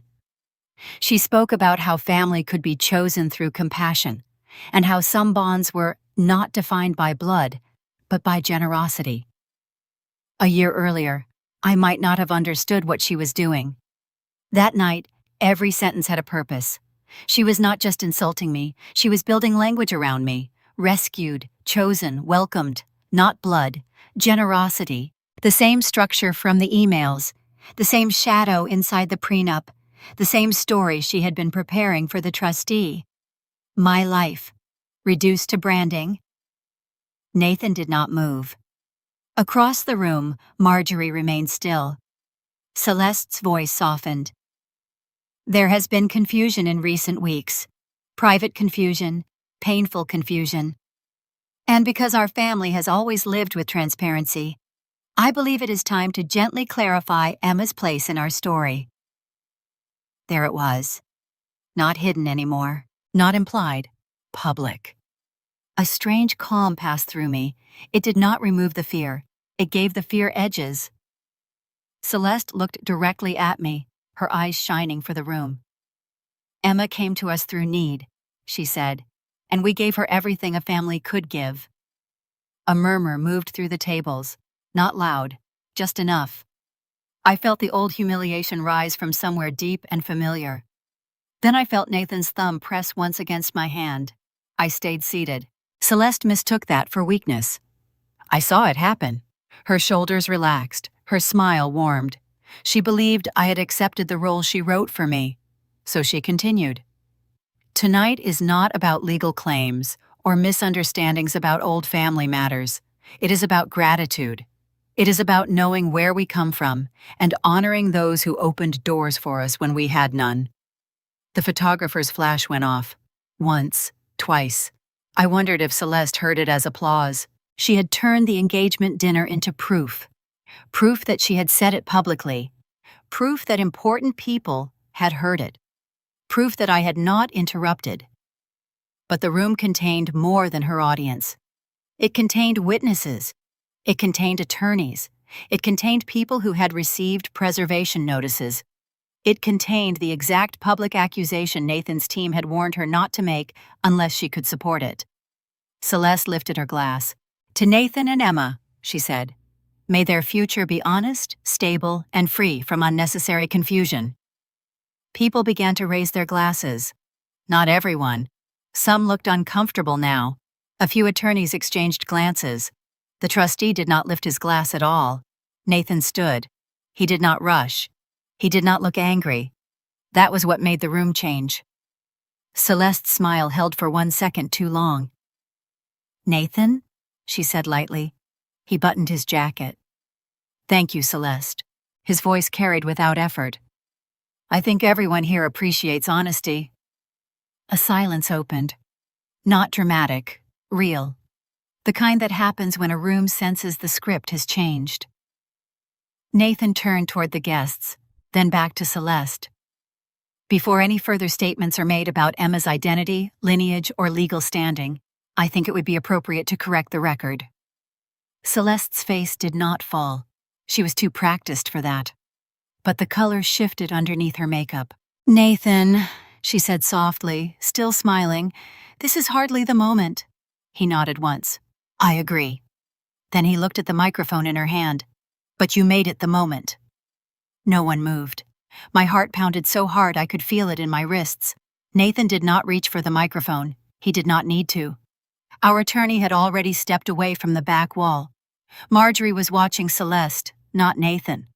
Martin looked like a man who had sobered up too late. Sloane's mouth opened slightly, then closed. For the first time all night, Celeste was not controlling what everyone saw. She was being seen. Nathan turned his head toward me. It was not a command. It was permission. I stood. The room blurred for half a second, then sharpened. I looked at Celeste, at the woman who had spent my entire life teaching me that silence meant obedience. This time, my silence had meant preparation. I did not speak yet. I only stood beside Nathan while the room waited for the truth to enter fully. And for the first time that night, Celeste understood that the stage she built for me had become the place where she would have to answer. The room had been arranged for one story. By the end of the night, every person inside would realize they had witnessed a completely different one. Nothing new was introduced. Every truth had already been planted. This was simply the moment each piece finally found its place. Nathan stood without rushing. That was the first thing people noticed. He didn't storm toward the stage. He didn't point a finger. He didn't interrupt Celeste's speech with anger. He simply stood. The room became quieter than it had been all evening. Celeste still held the microphone. Her smile remained fixed, but I could see it now. The muscles around her eyes had tightened. She wasn't frightened yet. She was irritated. "Nathan," she said pleasantly, "if you'd like to make a toast, we'd all be delighted." "I would," he replied. "But before I congratulate anyone, I think one statement needs to be corrected." A few guests shifted in their seats. Someone near the back lowered a wine glass onto the table with a soft click. Nathan didn't look at the audience. He looked directly at Celeste. "You said Emma isn't your biological daughter." Celeste lifted her chin. "Because she isn't." "For the first time tonight," Nathan said calmly, "you've told the truth." The room froze. I heard someone whisper, "What?" Celeste answered immediately. "Exactly. Emma has never been my biological child." Nathan nodded once. "And that's precisely why we're here." He turned slightly toward the guests. "Ladies and gentlemen, Mrs. Caldwell has publicly confirmed that the woman she has represented as her daughter for nearly 30 years is not, in fact, her biological child." His words were deliberate, measured. Every sentence sounded less like an argument and more like the beginning of a legal record. Celeste laughed softly. "You make that sound scandalous." "No," Nathan answered. "What makes it scandalous is everything that happened afterward."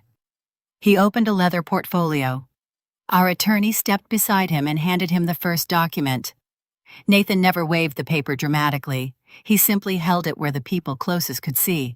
"This is an archived admission record from St. Agnes Medical Center." He paused. "It documents the admission of Lila Ann Mercer on August 18, 1997. Celeste's expression did not change, not yet. "It further documents the live birth of a female infant shortly after midnight on August 19th. Several attorneys at nearby tables leaned forward. Nathan continued.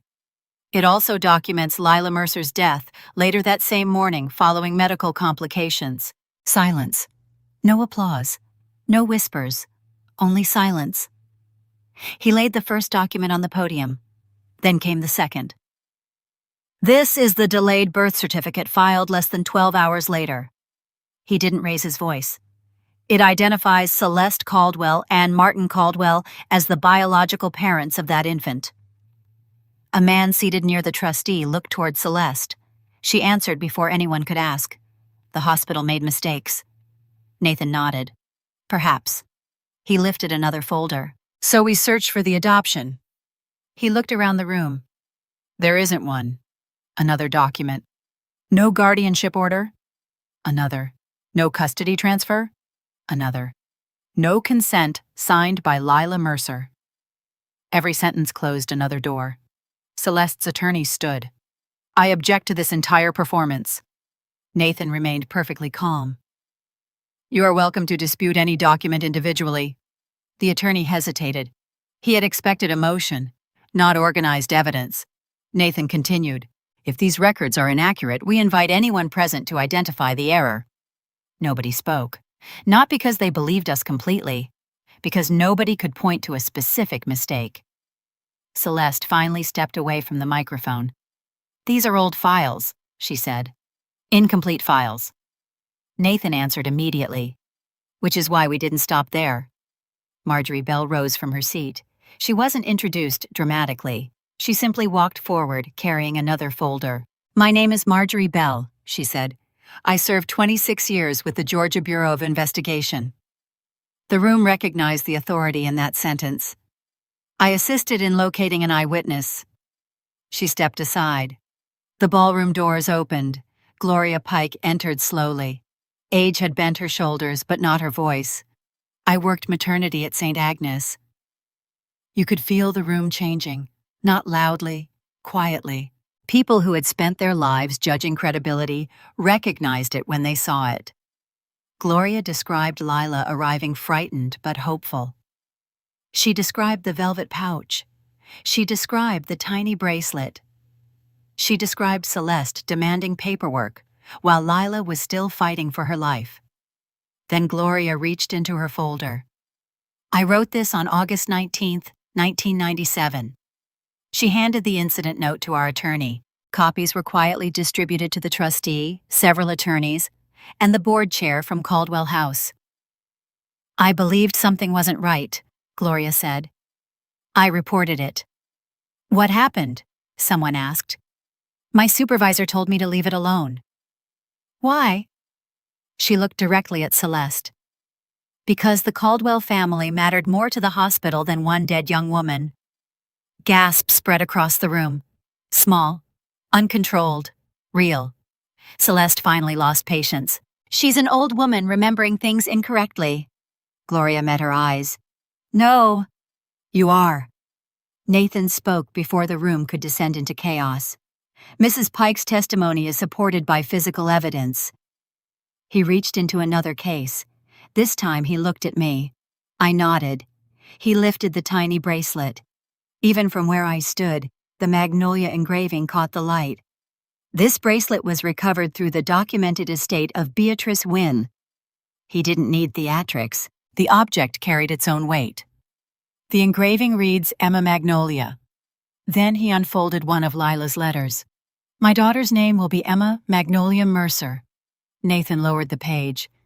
Mrs. Caldwell. His voice remained respectful. Would you like to explain how a woman who supposedly had no connection to Emma selected the exact name Emma carried for nearly 3 decades? Celeste opened her mouth. Nothing came out. Nathan continued. We also recovered photographs. Another page. Cassette recordings. Another. Letters discussing Mercer family property. Finally, he placed the trust documents on the podium. The Mercer River Trust. He looked toward the trustee.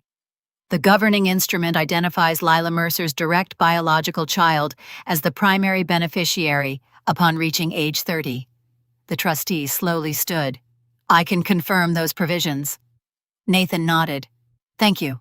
Then he held up printed email correspondence.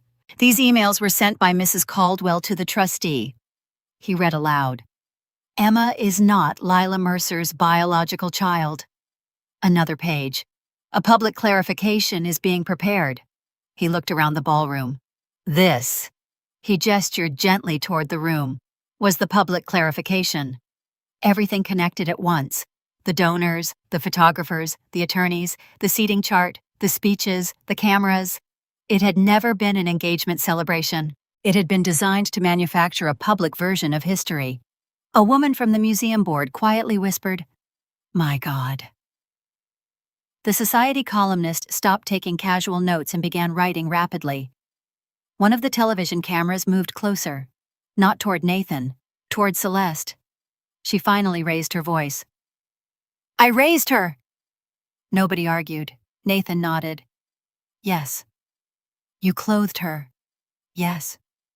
You educated her. Yes. Tears appeared in Celeste's eyes. I gave her a life. For a moment, I almost felt the old instinct to comfort her. Then I remembered Lila's voice. Emma Magnolia. Magnolias survive storms. So will my little girl. I stepped forward for the first time. I never denied that you raised me. My voice surprised even me. It didn't shake. But raising a child doesn't give anyone the right to erase her mother. Every eye in the room turned toward me. I continued. You taught me gratitude. I paused. But gratitude isn't permission to steal someone's identity. Celeste stared at me as though she had never heard me speak before. Maybe she hadn't. Not like this. Nathan closed the final binder. We're not asking anyone here to choose sides. He looked around the room. We're asking everyone here to acknowledge documented facts. One by one, the carefully constructed story Celeste had lived behind for decades began to collapse under the weight of its own contradictions. Nobody applauded, Nobody celebrated, because what everyone had just witnessed wasn't revenge. It was the public dismantling of a lie that had taken almost 30 years to build. For the first time in my life, I wasn't standing in the room as Celeste's charity project. I was standing there as my mother's daughter. And no one, not even Celeste, could take that away again. The truth about my identity had shaken the room. The truth about Caldwell House would shake everything else. By the end of the evening, the woman who had spent decades building a reputation for compassion would have to answer questions that could no longer be dismissed as family conflict. For several long seconds after Nathan finished presenting the final trust documents, nobody spoke. The ballroom had changed. When we first arrived, people leaned toward Celeste with admiration. Now they leaned away from her, quietly comparing notes, rereading copies of documents, and looking toward the board members of Caldwell House instead of toward the stage. No one applauded. No one defended her. The silence itself had become the loudest sound in the room. Celeste tightened her grip on the microphone. "I have spent almost 30 years helping vulnerable women and children," she said, forcing her voice to remain calm. "Anyone who knows me understands what kind of person I am." Nathan did not interrupt. He waited. That patience had become one of the strongest parts of our strategy. People are more willing to question someone after they have been allowed to finish defending themselves. Celeste continued, "I gave Emma a home. I gave her an education. I gave her opportunities she never would have had otherwise." She turned toward me. "I loved her." I looked at her without speaking. For years, those words would have been enough to make me question my own memories. Not anymore. Nathan stepped forward.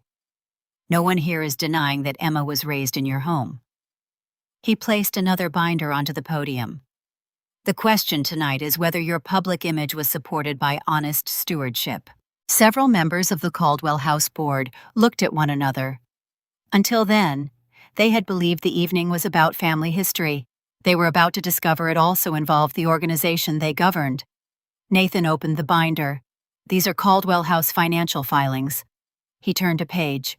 Over the past several years, the organization reported approximately $1.1 million in charitable donations. A donor near the front quietly nodded. He recognized the figures. Nathan continued, "Those same filings show unusually high administrative expenditures compared with similarly sized organizations." No accusation, only numbers. The projector that had been prepared earlier for photographs of our engagement was now connected to a laptop our attorney had brought. A spreadsheet appeared on the screen. Columns, dates, amounts, vendor names, everything easy to read. Nathan pointed to one recurring vendor. "Harbor Ridge Administrative Services, several payments, regular intervals, professional-looking invoices." He paused. "The registered owner of Harbor Ridge Administrative Services," he looked toward Martin, "is Martin Caldwell." Every head in the room turned toward my father. Martin did not deny it. He simply lowered his eyes. One board member stood. "Martin." His voice carried disappointment more than anger. "Why weren't we informed this was a related party vendor?" Martin opened his mouth. Nothing came out. Nathan did not press him. Instead, he moved to the next exhibit, another spreadsheet. This payment was categorized as consulting support. The amount appeared in large print, $90,000. Recipient, Sloan Caldwell. I watched my sister's face lose its confidence for the first time that evening. One donor quietly asked, "What consulting work?" No one answered. Nathan displayed the internal email approving the advance as part of a future leadership transition. The date appeared beneath it, weeks before the engagement dinner, weeks before any public announcement. The board members began flipping through their own packets. One of them frowned. "I don't remember approving this." Another answered quietly, "I don't either." The room was no longer listening to Celeste, it was reading. That was always more dangerous, because documents do not become emotional under pressure. Nathan turned one final page. "This engagement dinner," he looked around the ballroom, "was not recorded internally as a family celebration." He displayed the accounting code, Community Awareness Programming. Several guests actually laughed. Not because anything was funny, because the explanation was so unbelievable. Someone from the press photographed the projected document. Another reporter photographed the room itself. For years, Caldwell House newsletters had celebrated transparency. Tonight, transparency had arrived from somewhere else. Celeste raised her voice. Those accounting decisions were made by staff. Nathan answered calmly. Then staff can explain them. A member of the finance committee slowly stood. I'd like to know who authorized those classifications. Another board member followed. So would I. The momentum had changed completely. It no longer depended on us. People who had trusted Caldwell House were asking their own questions. Questions we no longer needed to ask. Celeste tried one last approach. She stepped away from the podium and looked directly at me. I rescued you. The room became still again. I gave you everything. She sounded sincere. That was what made it tragic. I realized in that moment she truly believed generosity erased responsibility. I walked forward slowly. I did not raise my voice. You gave me food. I nodded once. You gave me schools. Another pause. You gave me a house. She seemed relieved. Then I continued. But none of those things gave you the right to take my mother away from me. She blinked. You didn't give me my life. I felt years of fear leaving with every sentence. You built your life on one that had already been taken. No one interrupted. Not even Celeste. For the first time in my memory, she had no prepared answer. Around the room, people began gathering their belongings. Not to leave quietly, to distance themselves. The society columnist closed her notebook only long enough to send photographs from her phone. A television producer spoke urgently into a headset. Several donors approached the board chair instead of Celeste. Questions came from every direction now. When was the audit performed? Who approved these expenses? Were related party transactions disclosed? Has outside counsel reviewed this? The board chair looked shaken. I think this meeting is over. It isn't a meeting, someone replied. It looks like the beginning of an investigation. Near the entrance, two investigators who had remained in the background throughout the evening finally stepped forward after quietly identifying themselves to the venue manager. They did not handcuff anyone. They did not create a spectacle. One of them simply addressed Celeste respectfully. Mrs. Caldwell, we'd appreciate an opportunity to speak with you regarding several matters raised this evening. She stared at him, then at the room, then at the people who had applauded her only an hour earlier. No one stepped forward to stand beside her. Not the donors, not the board, not the reporters, not even Martin or Sloan. For the first time, she stood alone. As she followed the investigators toward a quieter conference room, I felt something unexpected. Not victory, not satisfaction, only sadness. Because the woman leaving that ballroom had once convinced herself she could control every story by controlling every audience. Tonight, the audience had become witnesses instead. And once the truth belongs to witnesses, it no longer belongs to the person who tried to hide it. The engagement dinner ended in a single evening. Justice did not. The truth had finally become public, but public exposure was only the beginning. Everything that followed happened slowly, through filings, hearings, sworn testimony, and procedures that cared far more about evidence than emotion. For the first few days after the engagement dinner, my phone never stopped ringing. Reporters called. Old classmates sent messages. People who had barely spoken to me in years suddenly wanted to know whether I was doing okay. I appreciated their concern, but I learned something almost immediately. Public attention moves fast. The legal system does not. Nathan warned me about that on the drive back to Atlanta. Tonight changed public opinion. He kept his eyes on the highway. Tomorrow begins the work that actually matters. He was right. 48 hours later, the board of Caldwell House held an emergency meeting without Celeste present. The same people who had applauded her speeches for years now sat with outside counsel, reviewing financial records that none of them could ignore any longer. By the end of that meeting, the board voted to suspend Celeste from every operational responsibility while an independent review began. All organizational accounts requiring her authorization were temporarily frozen. The board also voted to preserve electronic records, accounting systems, donor communications, and internal emails. Nothing could be deleted. Nothing could quietly disappear. When Nathan told me, I didn't celebrate. I simply nodded. Evidence only matters if someone protects it. Within a week, the Georgia Charities Division formally opened an audit into Caldwell House. The announcement itself was brief. No dramatic press conference, no accusations. Just confirmation that regulators had begun reviewing governance, financial controls, related party transactions, and nonprofit compliance. Marjorie smiled when she read the notice. This is exactly what we wanted. It doesn't sound very dramatic. It isn't. She folded the letter carefully. Real accountability usually isn't. Outside the legal process, consequences arrived much faster.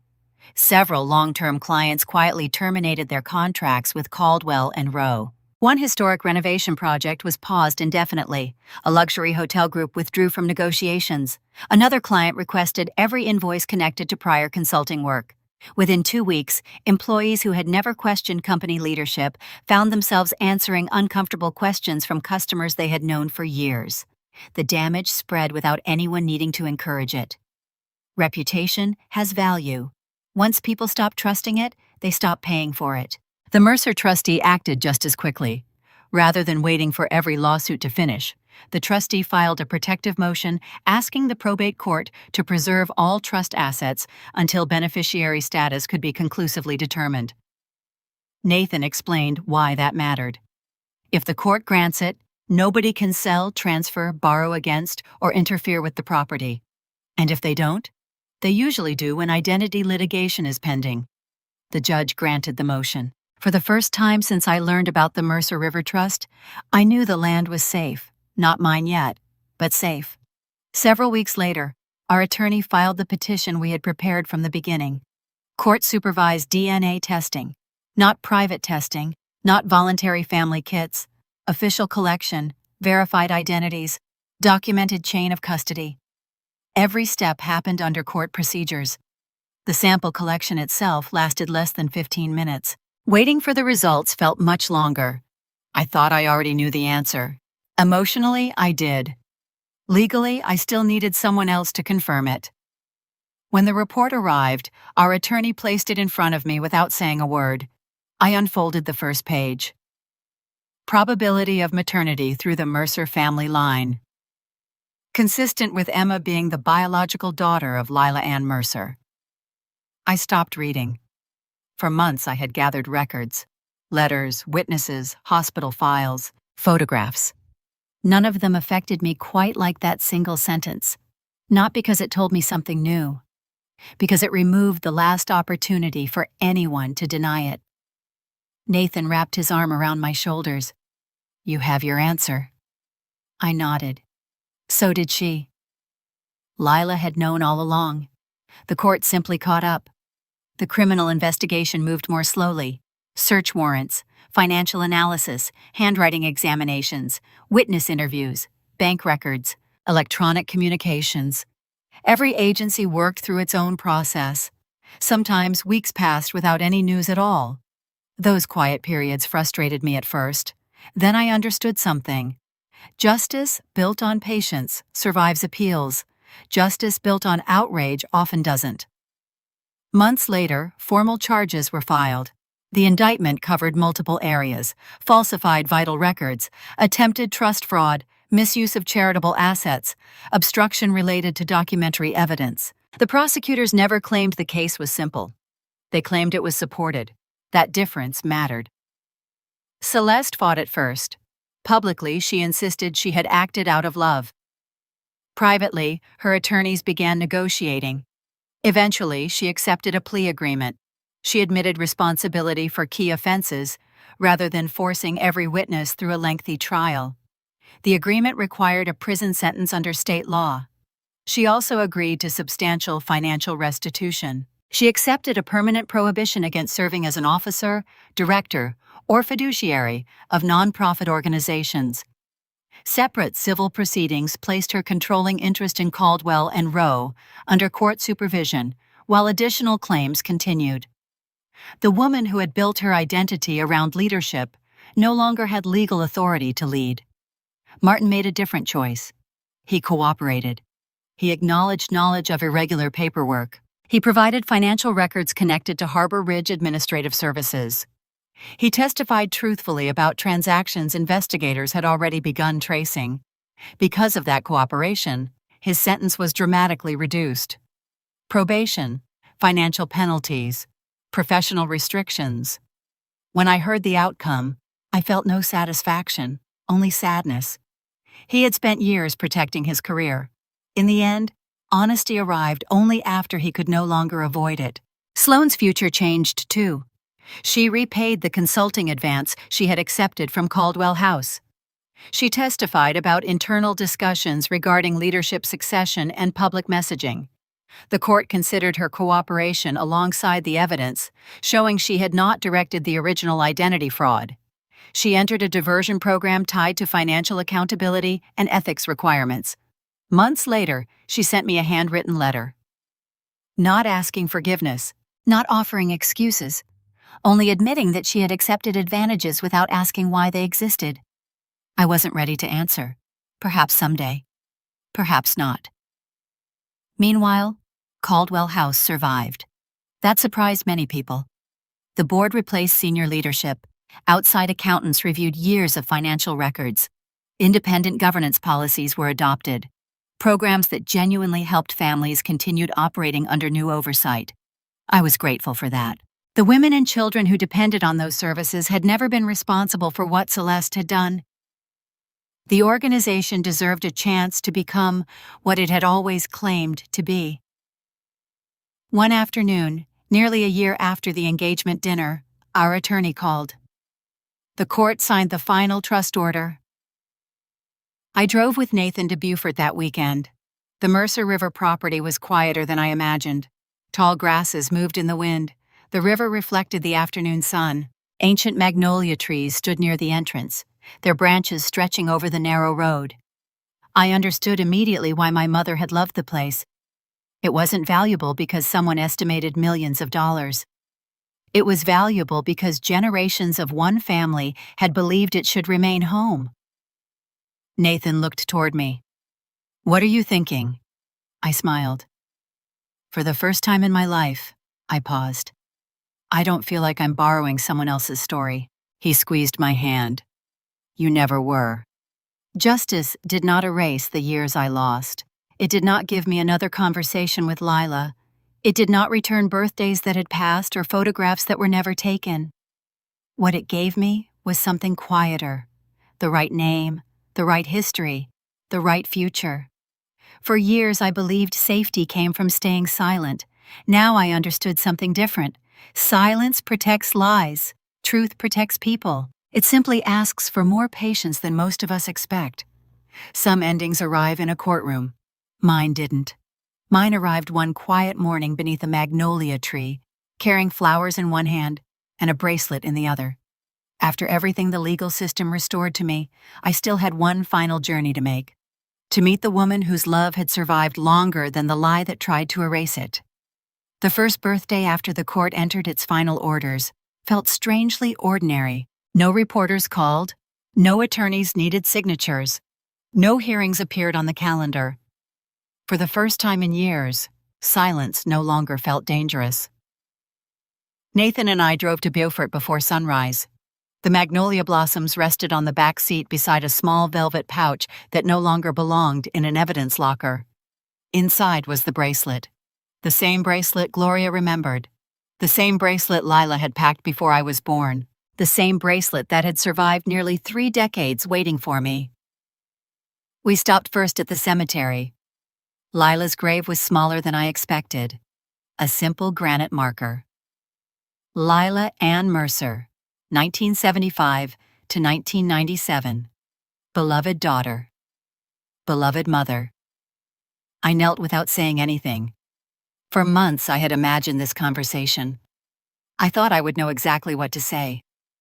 Instead, all I could do was place the magnolias beside the stone. "I found you," my voice barely carried. "I'm sorry it took so long." The wind moved gently through the trees. "I know my name now." I smiled through tears. "I know you chose it." I took the bracelet from the pouch and rested it against the flowers. "I know you loved me before anyone else had the chance to tell me who I was." For years I believed love had to be earned. Lila's letters taught me something different. Love had existed before I remembered anything. Before fear. Before gratitude. Before silence. Nathan stayed several steps away. He understood that some moments belonged to one person alone. I took out the small digital recorder containing the restored cassette transfer. I pressed play. Lila laughed. Even after hearing it dozens of times, the sound still surprised me. It wasn't perfect. It wasn't polished. It was wonderfully ordinary. She talked about baby names, about painting a nursery, about hoping I would never doubt that I was wanted. Standing beside her grave, I finally answered the recording. "I didn't hear you when I was little." I looked at the stone. "But I hear you now." Over the following months, I finished reading every letter slowly. Not because they were difficult to understand, because I wanted to live with them instead of rushing through them. Some evenings, Nathan and I would read only one page. Sometimes we laughed, sometimes we cried, sometimes we simply sat together afterward. The letters stopped feeling like evidence. They became family. One afternoon, I made a decision that surprised almost everyone. I resigned from my old job. Not because I wanted to escape the past, because I finally knew where I wanted to spend my future. The Caldwell House Board had completed its restructuring. Outside governance experts recommended sweeping reforms. New financial controls, independent oversight, transparent reporting, new leadership. When they asked whether I would help advise the transition, I agreed. But only under one condition. It can't become another monument to one person. The board chair nodded. "What do you propose?" I already knew. A new beginning. Months later, Caldwell House officially became Lila's haven. The name mattered, not because I wanted to erase history, because I wanted the mission to finally match the truth. An independent board replaced family control.